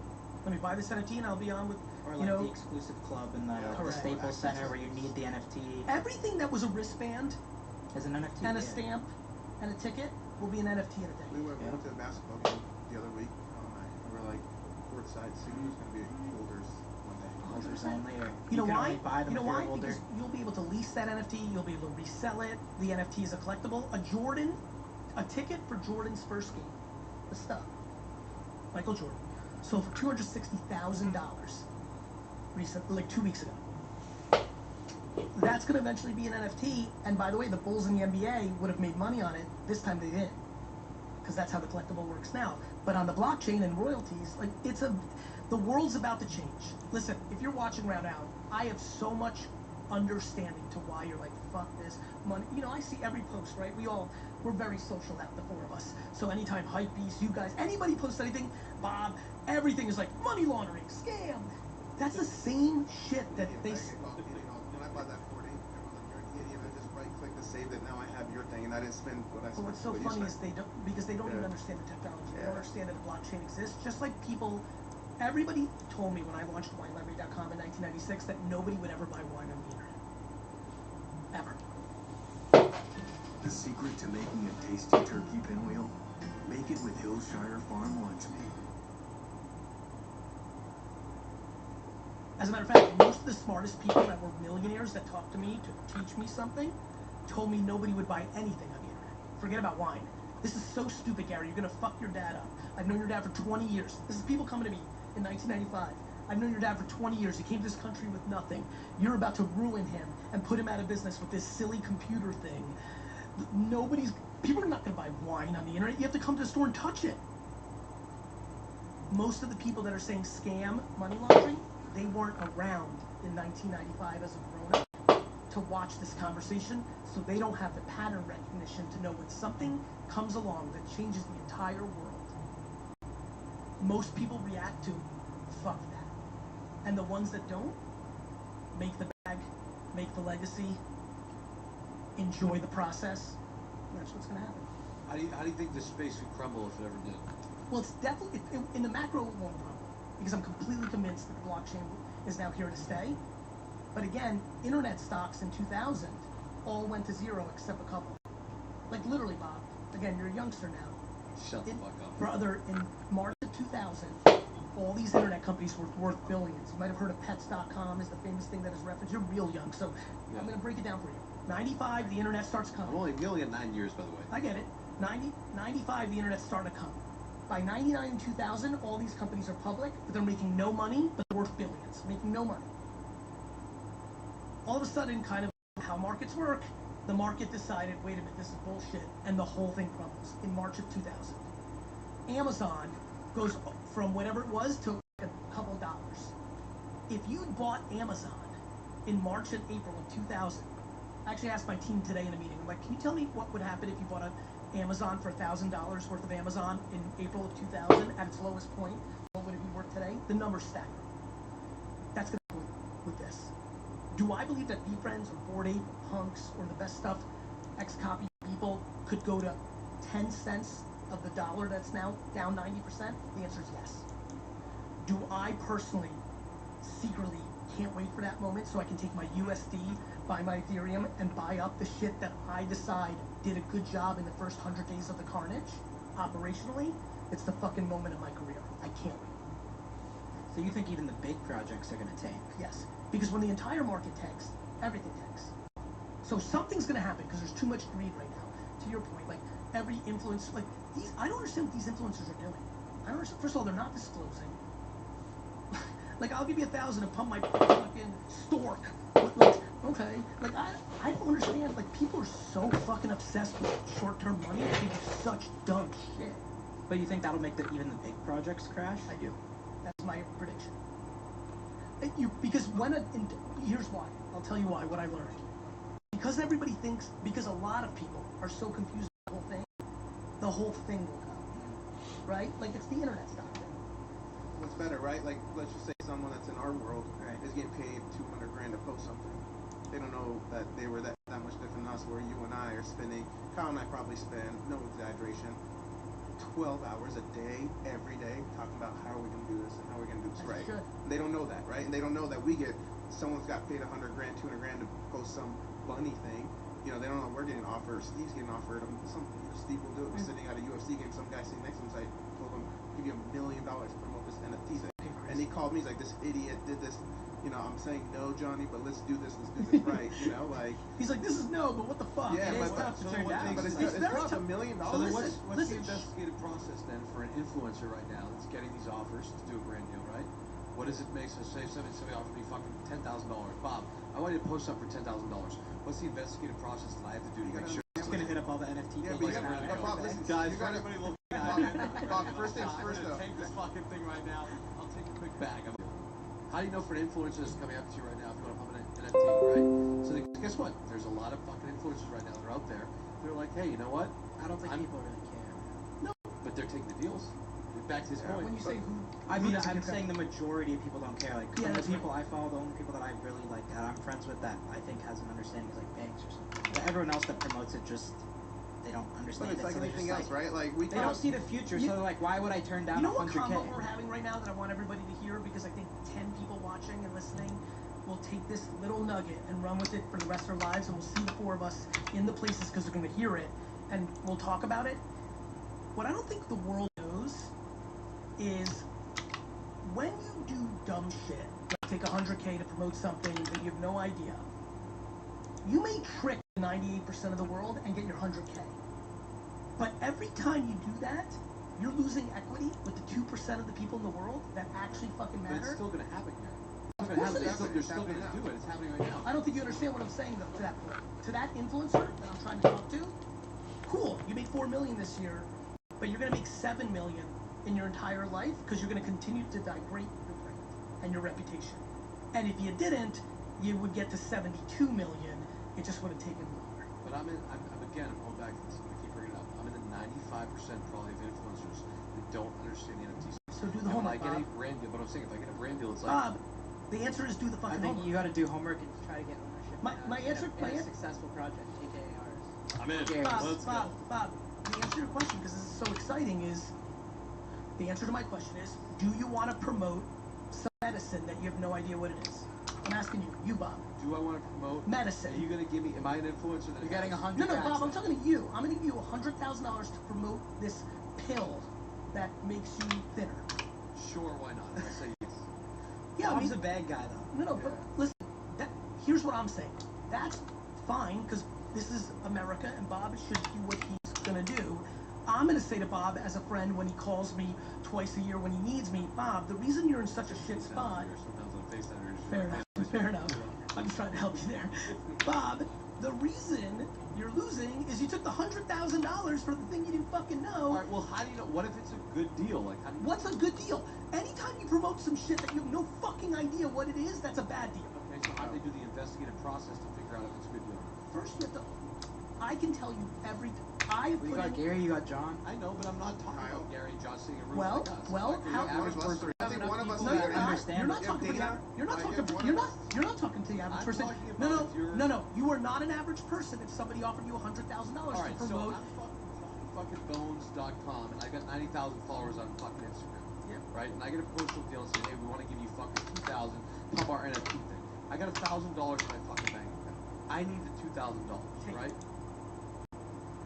You're saying take it. I did. Okay. Just like I believe somebody that's hungry and has nothing should steal food from a fruit stand. Okay, but that's also going back to your point saying that it's killing the market. No, the market, listen, the macro greed is going to take down the market.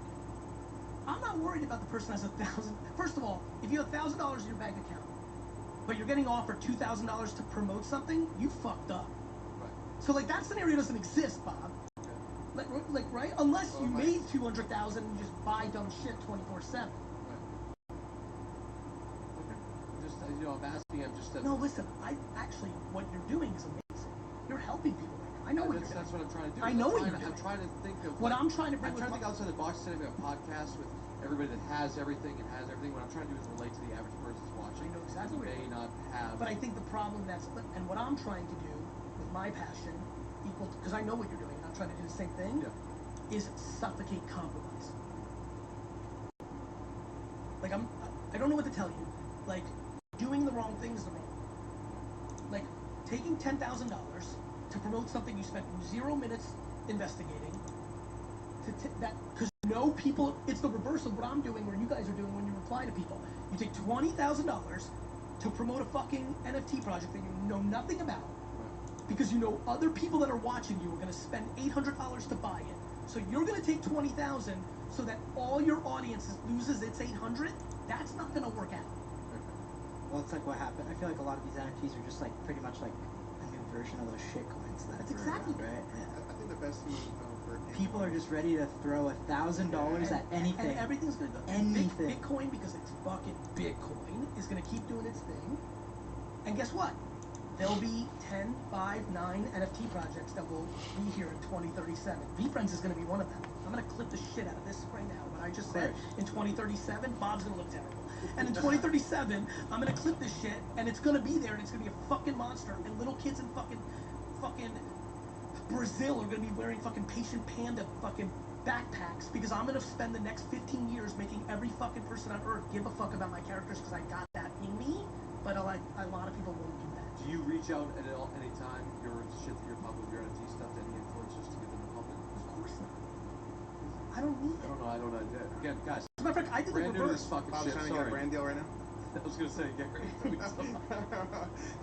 for 10 grand, I got you next week. I did something very weird, Bob. I did it because I wanted the people that fucked with me the most to win the most. I so knew that I was gonna win that the people I launched in May. Just like a trillion years ago.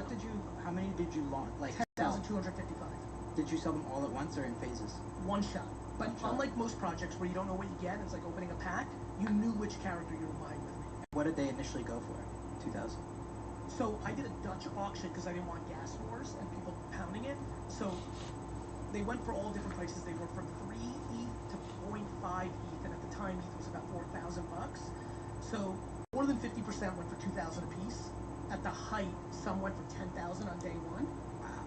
But for example, somebody sold an ape from my world yesterday for $200,000. They paid $8,000. Right? So like, but I knew that I wanted my audience to, because I was so confident. Instead of my rich friends or my influencer friends, I was like, you know what? I'm going to put it out there. I was definitely not under the radar. I was everywhere. I was like, I'm doing it. They didn't call anybody and say, you have to. Because it was hard, because it was mine. It's like, yo, and especially in May, it was like, and Herm's here, he fucked up. I was with him on day launch. Herm Like, gave me his draft he piece, fucked up so bad. Herm fucked up so, he could be millions. But instead, he's got a good beard. And so, so it was hard for me to say buy this, because in May, you think NFTs are fucking crazy to people now in January? May of last year was like fucking. I thought it was the stupidest thing ever. And now you're like, wait a minute, exactly. I think what really throws people off is they just think it's a photo of a fucking, like I said, like an animal that looks like it's on Molly. But when you realize that it's a digital token that's going to give you access to shit, and as the world just goes more and more digital, you don't know what that access is going to lead to. How do people not know that they have a child or a sibling or a niece or a nephew or a cousin that is spending unlimited money on Fortnite and Roblox and Minecraft and NBA 2K and Madden points on digital flex, digital access? Farmville was 10 years ago doing hundreds of millions.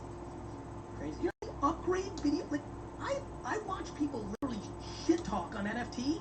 I'm weird. I do my homework. What I'm trying to get Bob to do.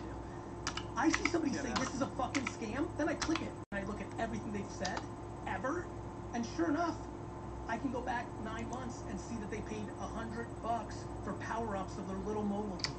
The fuck you do that for? I pay $100 for something digital. Well, that's giving you a utility. So I think all these other projects are confusing people because it's like it's just a picture of a cougar. Correct. What am I getting? Correct. Meanwhile, people don't say that about spending $600,000 on a Michael Jordan rookie card, even though in 1945, those aren't worth anything.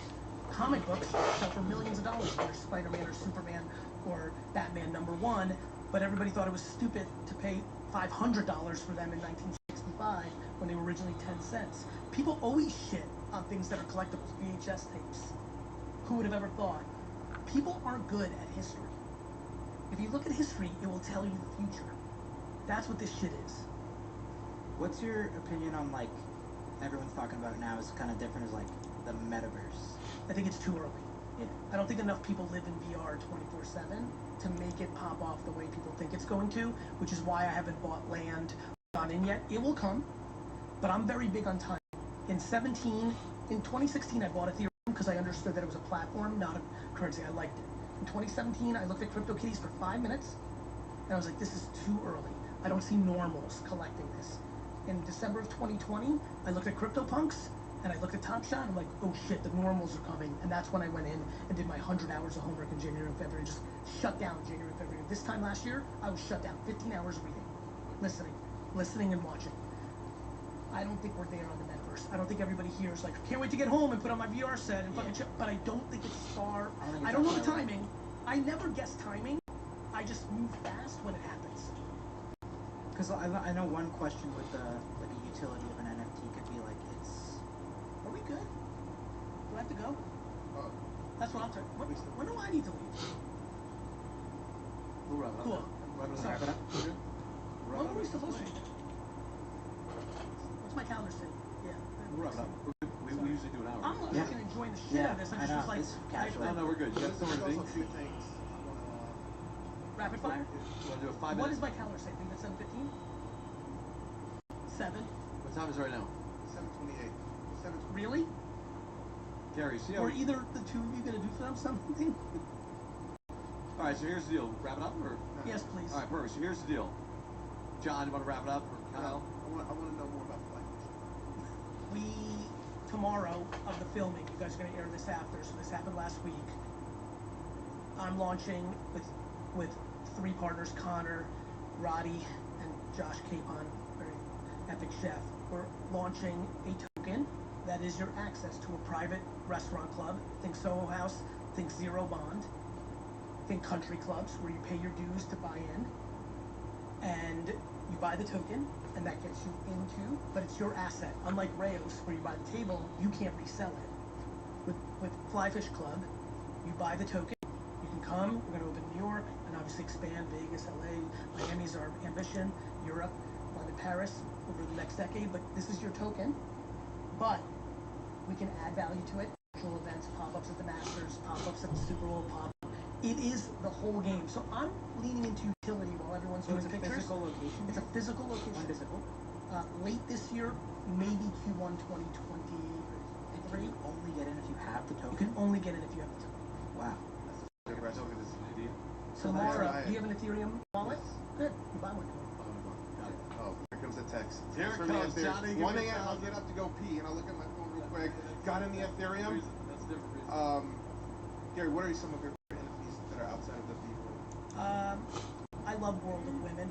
I think it's the biggest miss of everyone. It's the first significant, epic, dominant, female-only project. Like female-only, and I think long-term, like 7 years from now, 15 years from now, when the world's in, they're gonna be like, oh shit, just like CryptoPunks or Bored Ape or VeeFriends, this is the blue chip of the early days of female. And so I see all the powerhouse female executives that I know in the business world and just the fucking, all those female ninjas, they're gonna gravitate to World of Women. I think World of Women is massively underpriced, long term. And again, everybody watching, 90% of you that are in the game, you're trying to flip in an hour. Like, don't use this clip to like try to buy it for 3 Ethereum and sell for 4. Like, this is long, 15 years, 3 years, 9 years. So World of Women, I think, is really interesting.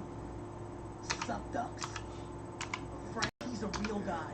He's been in the game for 4 years. You love him. He's like one of you guys. Like, he's fucking cool as fuck. Real designer. He's in it for his life. I think he's got a really good project that's slightly underrated. You know, AJ, my brother, who's fucking, really fucking smart. Like I got a little bit more of the intuition, but he's got more of like the black and white, like ninja. He's been on Doodles for a while, and so now that's very dangerously close to becoming maybe the next. Could that be the one that actually becomes the next 48? Because it's getting hot right at this second. So that's expensive. Yeah, I just bought some Doodles, Alien Friends, and In-Betweeners from last week. Invisible Friend, there's got a lot of hype. I really like X Copy for the very wealthy or watching long term. That feels safe to me. I'm trying to think of something inexpensive. Look real quick. I know we have to go. Let me look at one little inexpensive thing. Something that brings value to the masses. Give me 1 second. Just looking at literally right now the top selling projects. Future World. I think Danny Cole is one of the coolest fuckers. He's a real artist. Like he's like, you know what? It's funny when I met Danny Cole. I'm like, oh, this is kind of like the kids that. Like when I met you and your brother, you guys left. This is like a trillion years ago. One of my shitty offices. Yeah, you guys left. You're not here anymore? No way, dude. Wow. You guys left, and I turned to the team. I said, those guys are gonna win. Right, and so I guess Danny Cole, to that point, is that kind of guy. So those are some of the ones that stand out. King Frogs, which is a derivative from Sup Ducks. I am so happy for the most creative people in the world because the NFT blockchain infrastructure is going to unleash levels of creativity that we've never been able to see. Can't wait for Bob to call us with his idea. This is where I'm silent but deadly. I know you are. That's You're why I can't silent wait. Bob. I can't wait for the calls. Yeah, No more. I gotta go. I love you guys. Take care. All right. Thanks, Jake.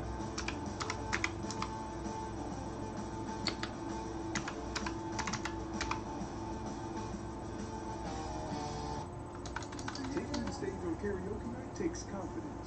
But it's hard to feel confident when you apply for a credit card. With Karma Confidence Technology, you can be more confident in your chance of approval for a good credit card before you even apply. Create your own karma with Credit Karma.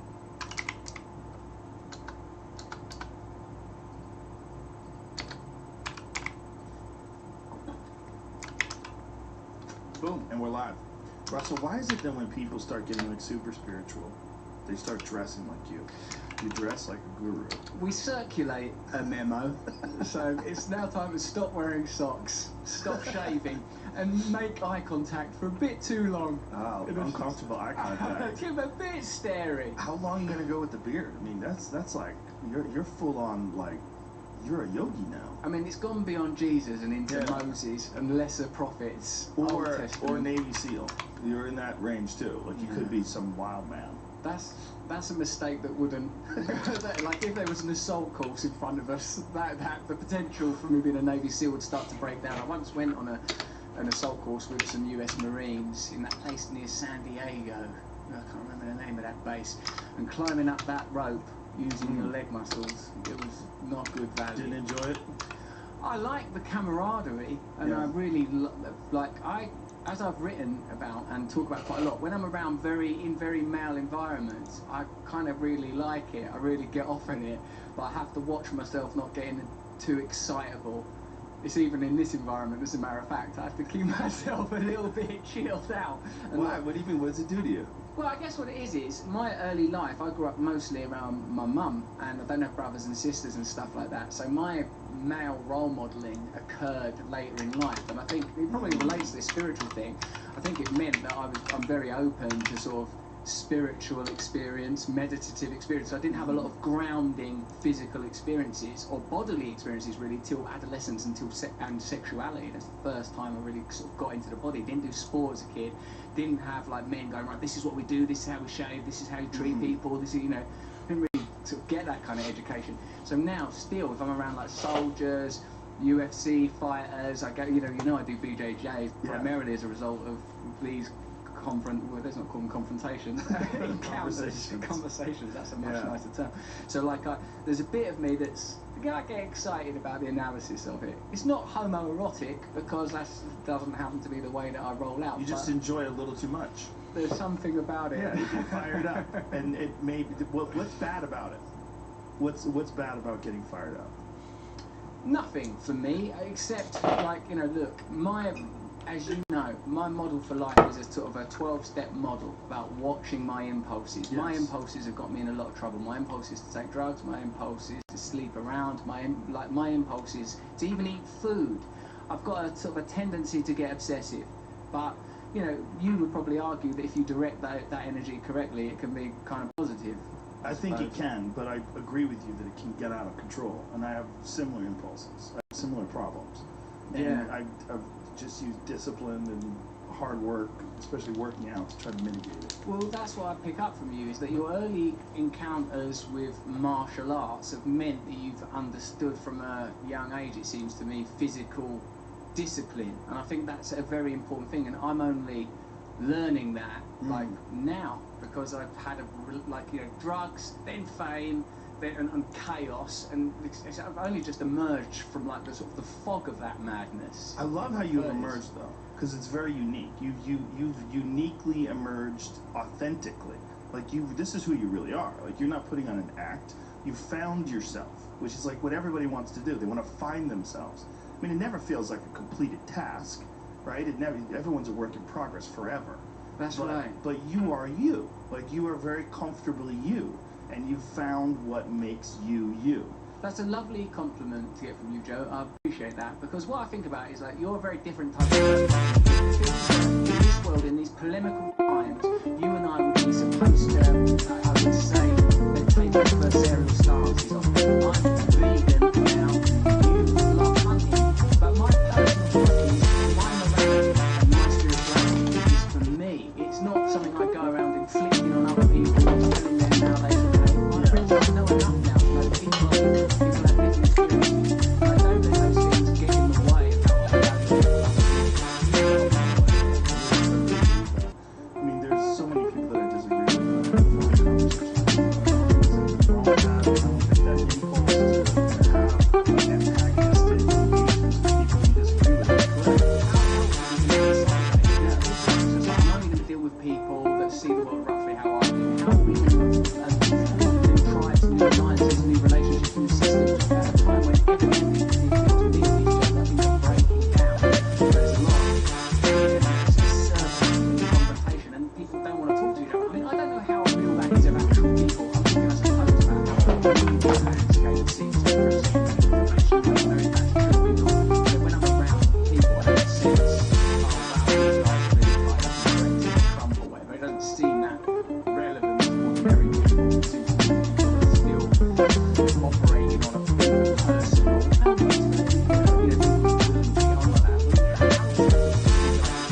stuff like people should get over slavery, or it's as if it didn't happen. I don't agree with that. I feel like that has a massive social impact, but it's that those statistics are not a coincidence. The number of people of certain ethnicities in prisons and in poverty or whatever, for me that's not just a coincidence.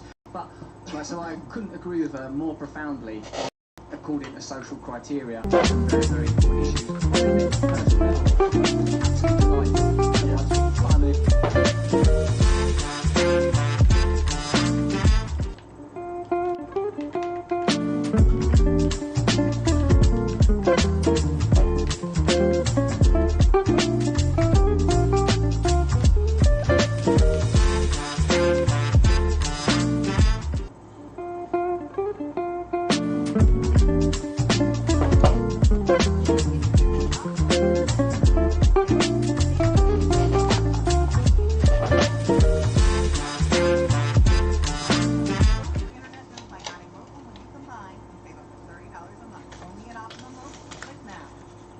Climate change is one of the main challenges facing economies and global citizens. Saudi Arabia has a target to generate 50% of its power through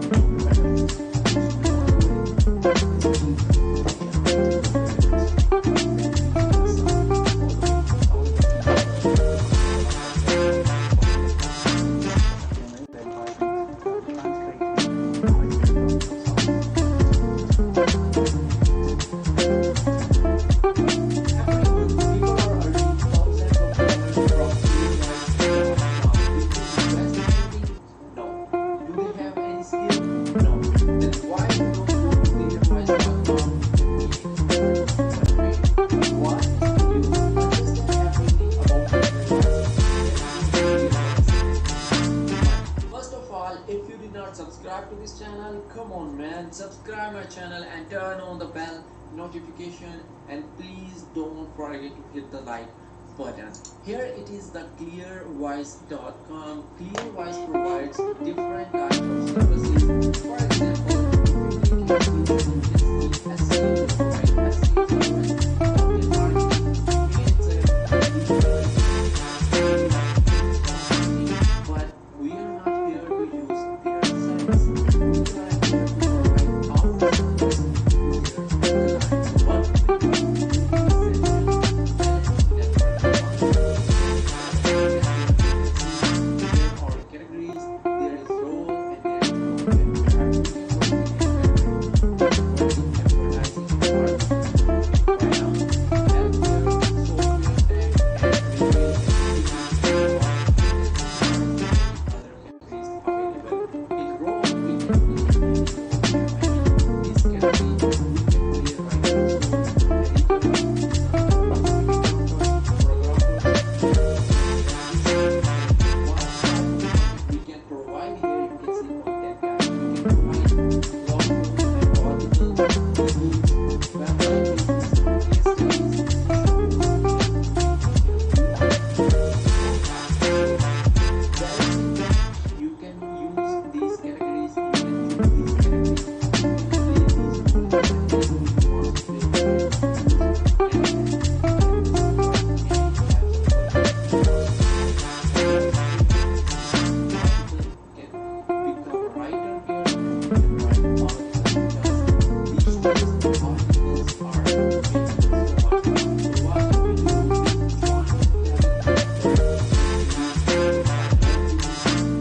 your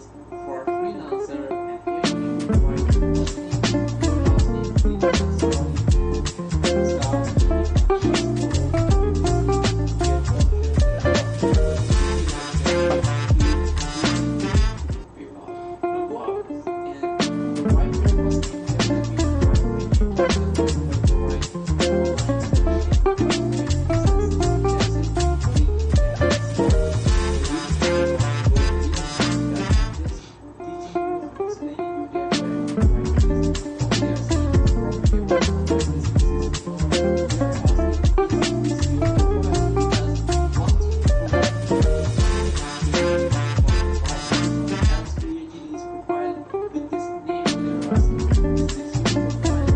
This is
provided perfectly. As you can see, our profile is now 45%.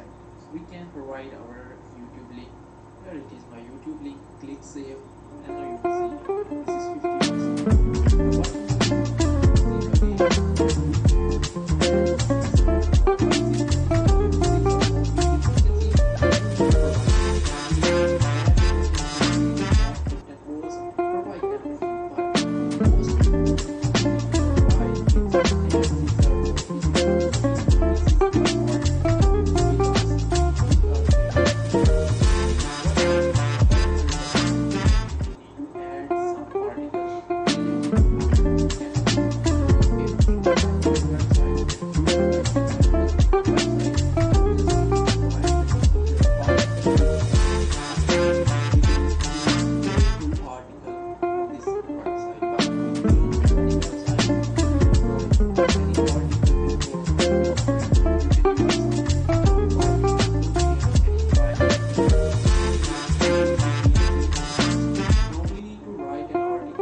1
this is your article, you need to change it into a video file.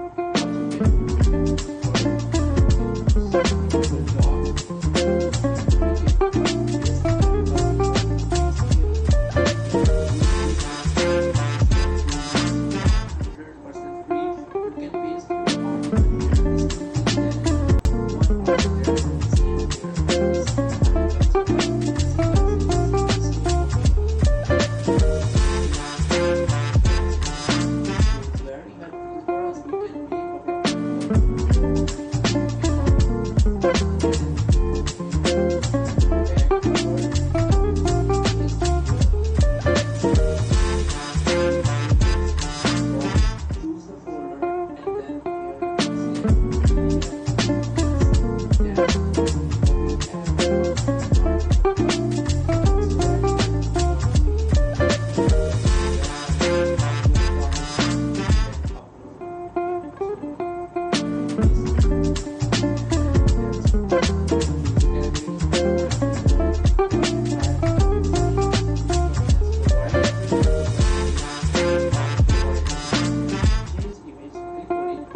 Google Doc.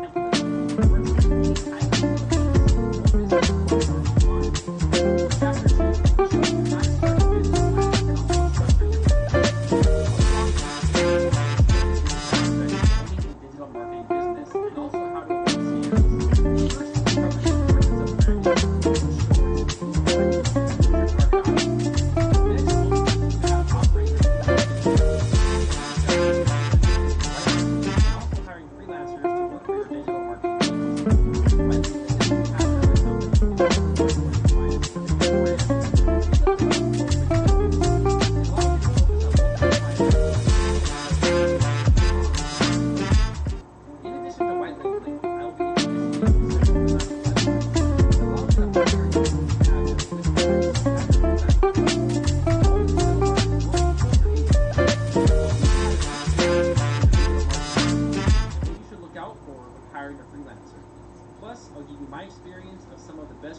to work with. Next, I'll show you how to write proposals, digital contracts, and also just give you a general idea of the workflow of your business. Lastly, I'll be talking about pricing and how you should accept payments, and more importantly, how to avoid scams. Chapter 3, I'll be talking about marketing. Marketing should be the second most important factor. Without a marketing plan,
opportunities that I have pitched the ideas for, or I'm in the process of doing, or some of them like this one was one that I applied for, but they found better for. So anyway, you'll do a lot of like, I'm interested or not interested. One thing I just wanted to show you about this platform is how really, really nice it is. So you have assignments that will come through here. They'll be interactive, submitted, or completed.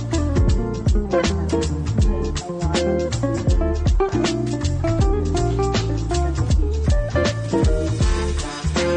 and then you'll see the active assignments, how many you've completed so far, and income earned to date.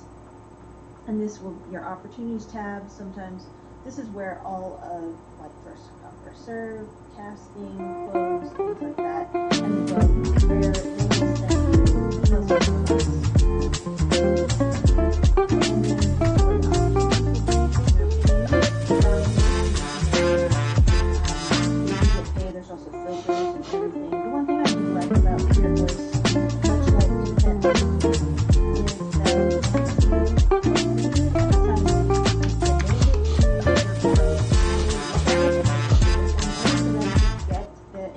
like whether you edited an article or you're doing some social media work or you're writing an article for them, once they submit it, once you submit it, you give it to them. The only way they can get what they paid for is if they approve it. Immediately once they approve it, you get paid. So you don't have to wait. It's really great. And the other thing that I really love about Clear Voice is this is what my portfolio looks like. And you can add articles automatically, or you can just import them based on the clients you already work for. So it'll just keep importing ones that you've already done. And here's my information, my bio. I have links to Twitter and Plus, my office staff, and a couple of things. So when you're sending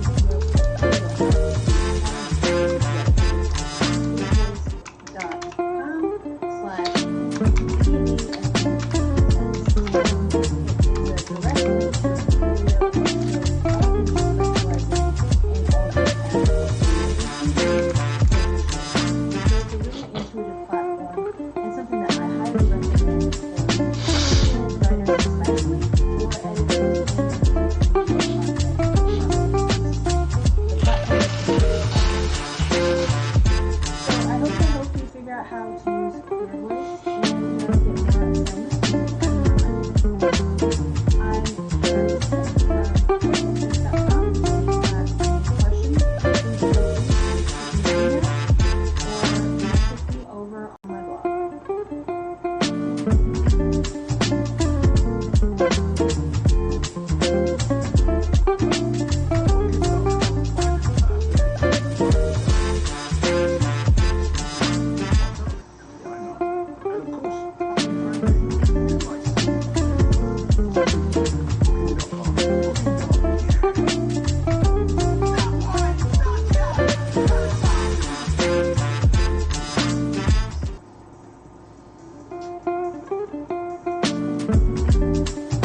more detail. And then here we have some icons just to reinforce the buyer, like money back guarantee, delivered in 24 hours, free shipping, all that good stuff. And then at the bottom here we have this really nice footer where we have this, our footer at the bottom with our subscribe box. And then we have this Instagram widget where we have our Instagram here where they can click on this and go directly to our Instagram. And then we have these credit cards here at the bottom just to add some more style to the website. Now, I did mention that we're using these drag and drop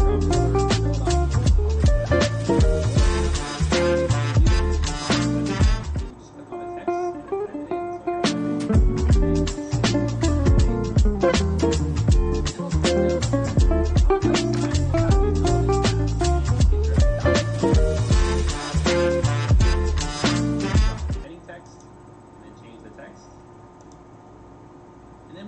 Dragging in elements, so I will take an image module, and here I can put in images. So if you have images that you want to upload to your website, you can just insert them directly onto your site. And then you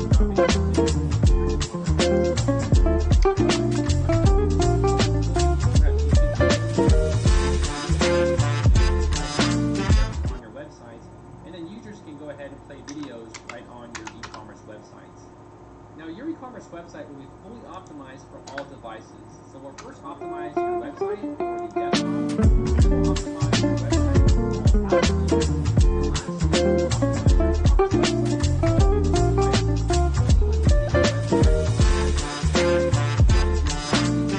On your e-commerce website. Now, this demo website is available in the description of this video. If you guys just want to go ahead and check it out, you're more than welcome to.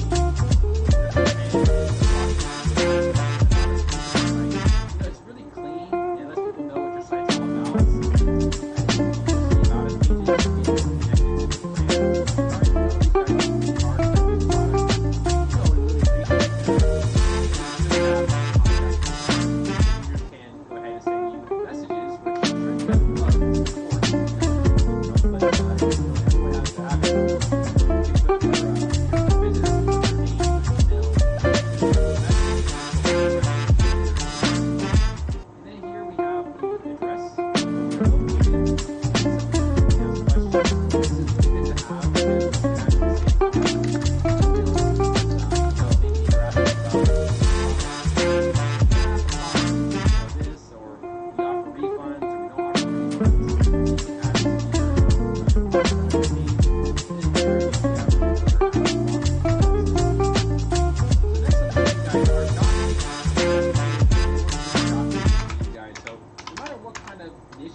products right here, and then we have our favorite products on the right side, and they're kind of highlighted here to kind of maybe increase engagement for your e-commerce store. We also have our best items, and then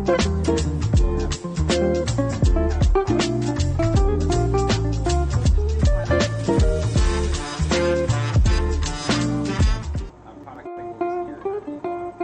Next shop page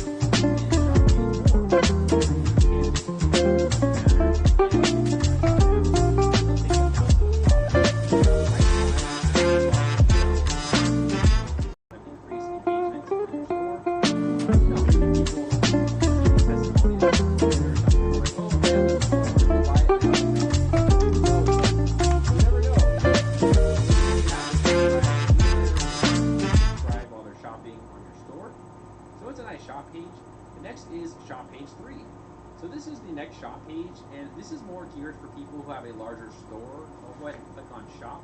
Now on the left side we have filters. So we have filter by price, we can filter by color. You can also search for products if you have a very large store. They can also search for product categories on the website. Again, like women's, children, men, or items or something. So they can shop by product categories.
So once the user inputs their card information, they'll then click on place order.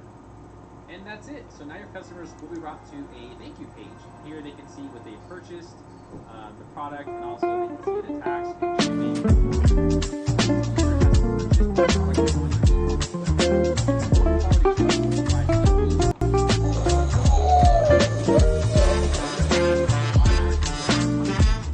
Notifying them of their purchase, where they will see what they bought, and they can see their billing and their shipping address.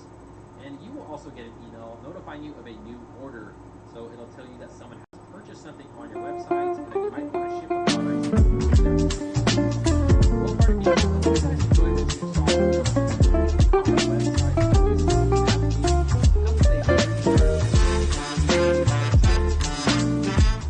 So on a more personal note, guys, off the script and everything, we worked so long and hard on this video. We spent weeks making these starter templates and also creating an outline that's step by step. That's also really easy to follow, so I really do hope you guys enjoy this video. We've also created this tutorial for both free Elementor users and pro users because we realize not everyone wants to operate.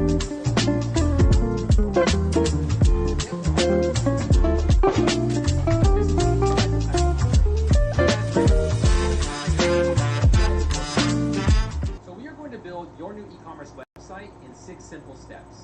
And we will use this checklist throughout the video to help you follow along in this e-commerce tutorial. Alright, so for step 1, we will get our domain and web hosting. Domain and web address of e-commerce website. So for example, e-commercewebsite.com or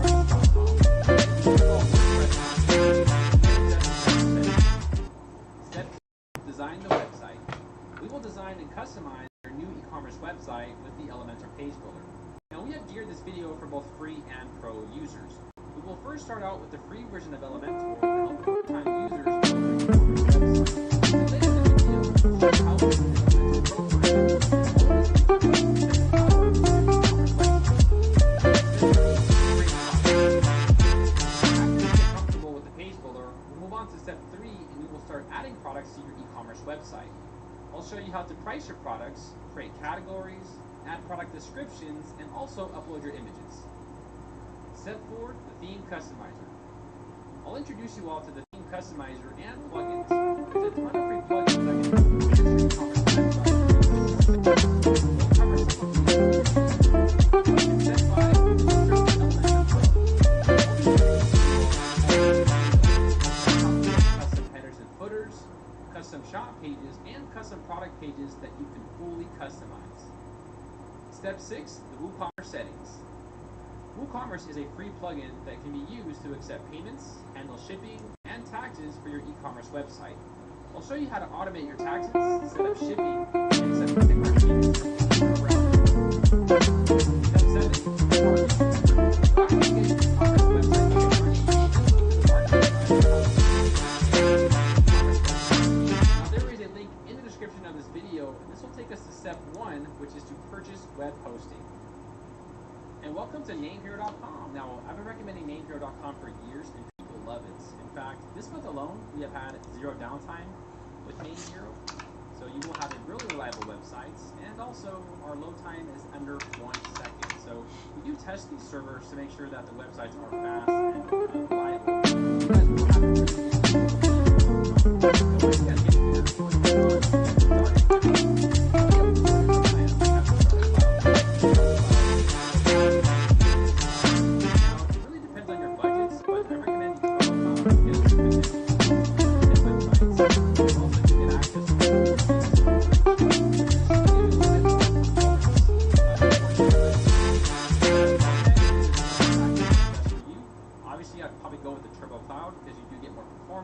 But if you're on a budget, you can always go with the starter cloud or the plus cloud as well.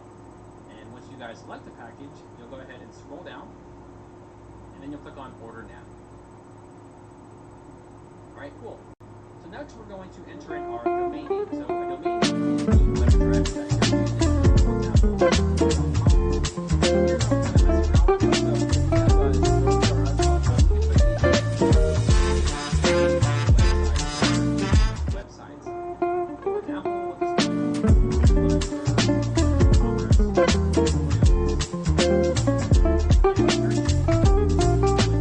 So we have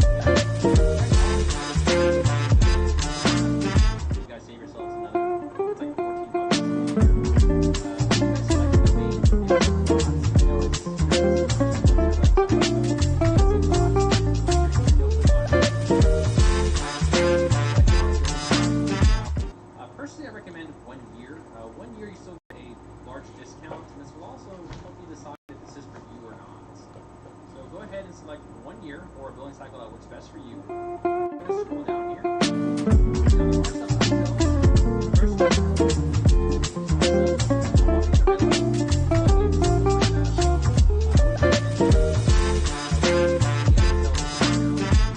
and we do need that to accept credit card payments on our website. So that's another pretty cool reason to sign up with Name Hero.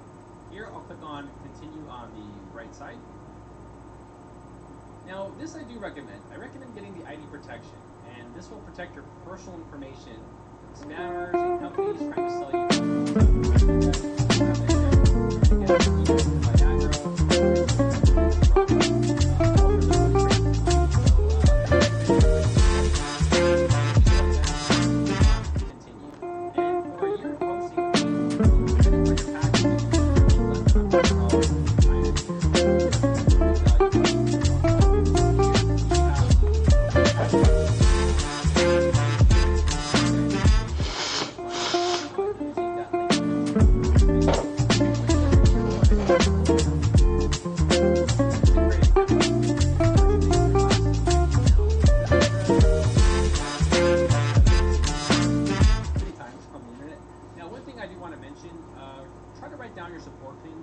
this will actually help verify once you need like help or something.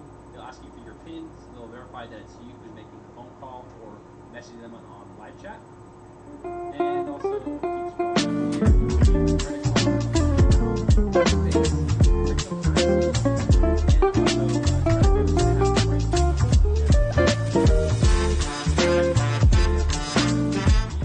and also you'll go ahead and fill in these payment details and make sure to enter in your social security number. I'm just joking. It's a joke. There's no social security needed. And once you're done with that, you will click on I have read, yada, yada, yada. I'm sure you guys will read the terms of service, right? And once you're done with that, you'll click on the checkouts, and I will meet you in customer portal. All right, and welcome to your new dashboard. So this is your current dashboard. As you guys can see, I had many different packages, many domains, and I also have tickets with Name Hero, and it really helped me out with all of my problems. So this is just your interface. On the left side, you can see your hosting packages. These are your current domains.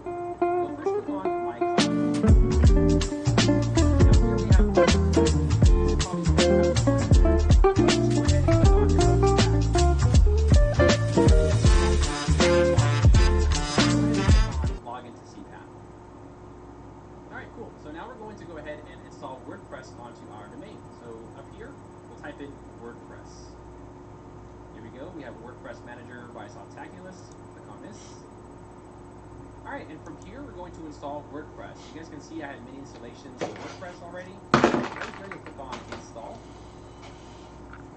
And now we're going to look for the domain that we purchased. Right here you have the Choose Domain section, so you'll probably see your domain that you purchased. I'll just go ahead and select this one, but you're going to select the domain that you purchased. And for these protocols, make sure this is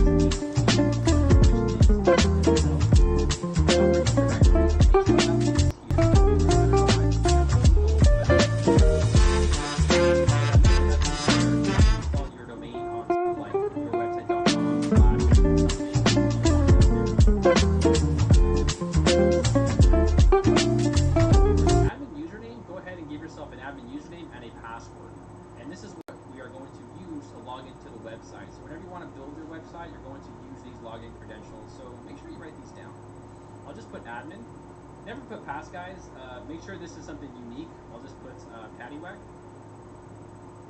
And your admin email. Make sure that this is an email that you have access to, because when you forget your password, they will send this information to your email. So I'll put in my Gmail account here.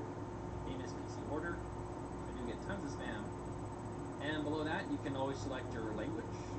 You can always adjust the language as well inside the WordPress dashboard.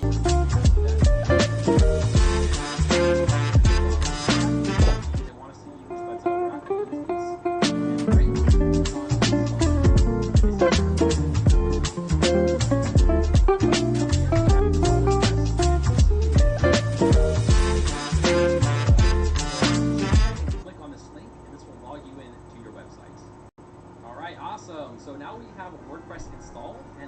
is now live on the internet. And if you want to see what your website looks like right now on the internet, I'll left right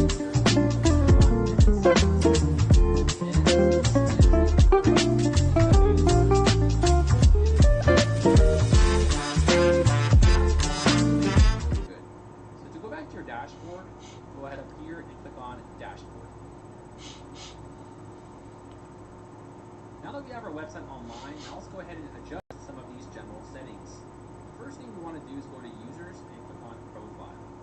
Now in the future, if you guys ever lose your password or you want to change the color scheme, this is where you're going to do it. For this video,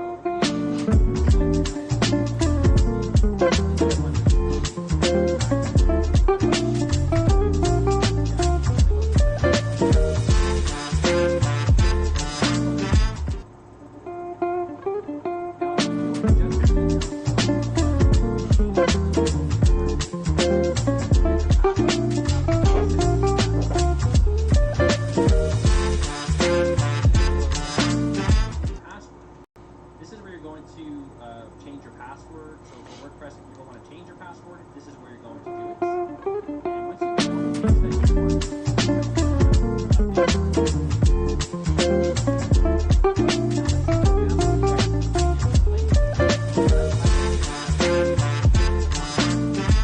now here you can enter your email or you can update it at any time. So if you get a new email address and you want to update it, you would do that right there. And below that, we have the site language. Now, if you change this, this will actually apply to the back end, so you can put any language that you speak. So if you speak Spanish, Portuguese, Arabic, Hindi, whatever, you can adjust the language for your back end options. And below that, we'll go ahead and click on Save Changes. The next thing that we need to do is we need to adjust our permalinks. On the left side, we're going to see permalinks. Now, here we have the options.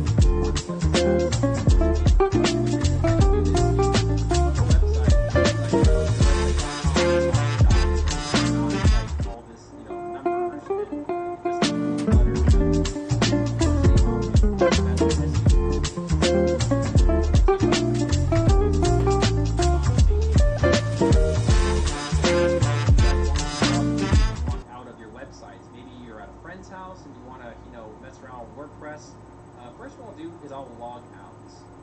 So right here, I'll go ahead and click on log out. So right now I'm logged out of my website and there's no way for me to enter it. So whenever you want to log into your website and make changes, you'll go to your address bar and type in -wp-admin and press enter. From here, you guys can enter in your login credentials and install WordPress. Mine was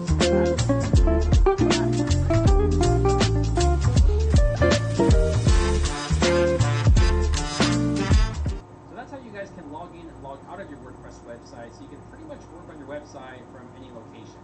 Alright, and the next thing we're going to do is we're going to install a WordPress theme. So on the left side we have appearance and theme. Let's make our site look a little bit better, because we have this default green. It's not working. It is not working. On the top right here, you'll click on Add New. And here we'll display a list of WordPress themes. Now, essentially what WordPress themes are is they are kind of like the structure of your websites. However, with today's page builders, a lot of these themes are becoming less and less important, and the page builders are doing most of the work. So you guys I know you guys see all these beautiful demos, but most of this is done with the actual page builder.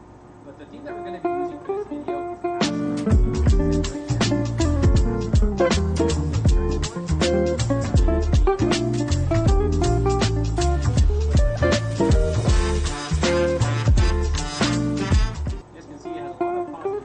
Astro. So this is right here.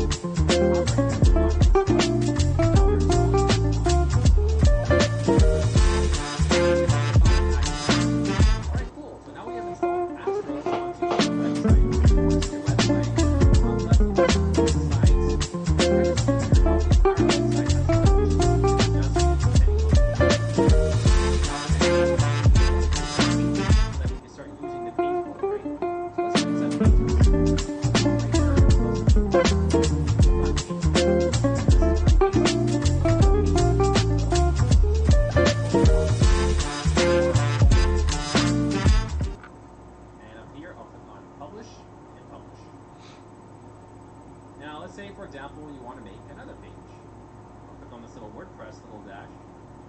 here's our current pages. So you can see we have the home page, and we also have these other two pages that were created by default.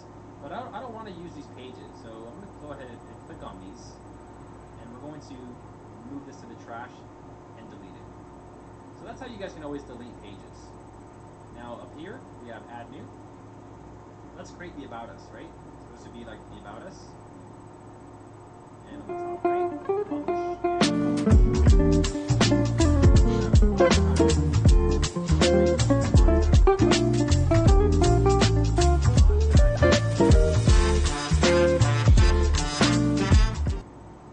Alright, cool. To assign this to the menu. So if you notice on our website, we don't really have a menu. So if you see it, we don't have a menu. Or we do have a menu, but it's just not really adjusted well. I mean, the home is on the back. Let's now create a menu. Let's go to our dashboard, and under appearance, click on menus. So go ahead and give your menu a name. I think menu 1 is just something, you know, you guys can see main menu for website, whatever. It doesn't really matter. This is not visible to anybody.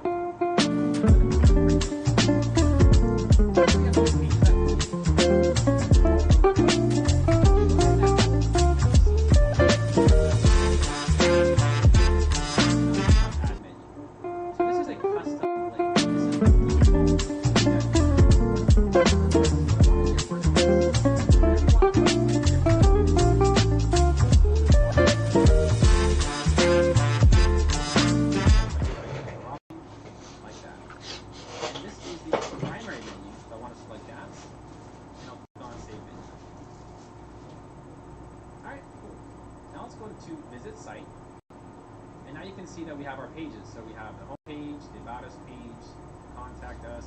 Pretty cool. Now what I want to do next is I want to assign the home page as a home page. If you notice, go to our website here, press enter, it brings us to this page.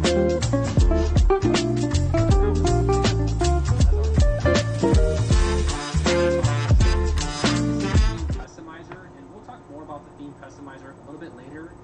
In chapter 3, we'll talk about the theme options, but we just need to make one small setting here. Under the homepage settings at the bottom, go ahead and click on this, and I want a static page, and here I want to select the homepage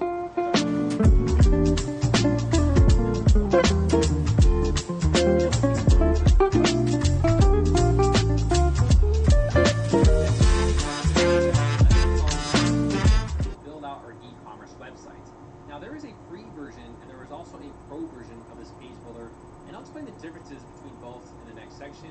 Now there is a link in the description of this video. I'll take you to a page to purchase the pro version. You guys can also get there by going to darylwilson.com/elementor. Now this is an affiliate link, so this gave me a small commission. It helps me and my team make these layouts so you guys can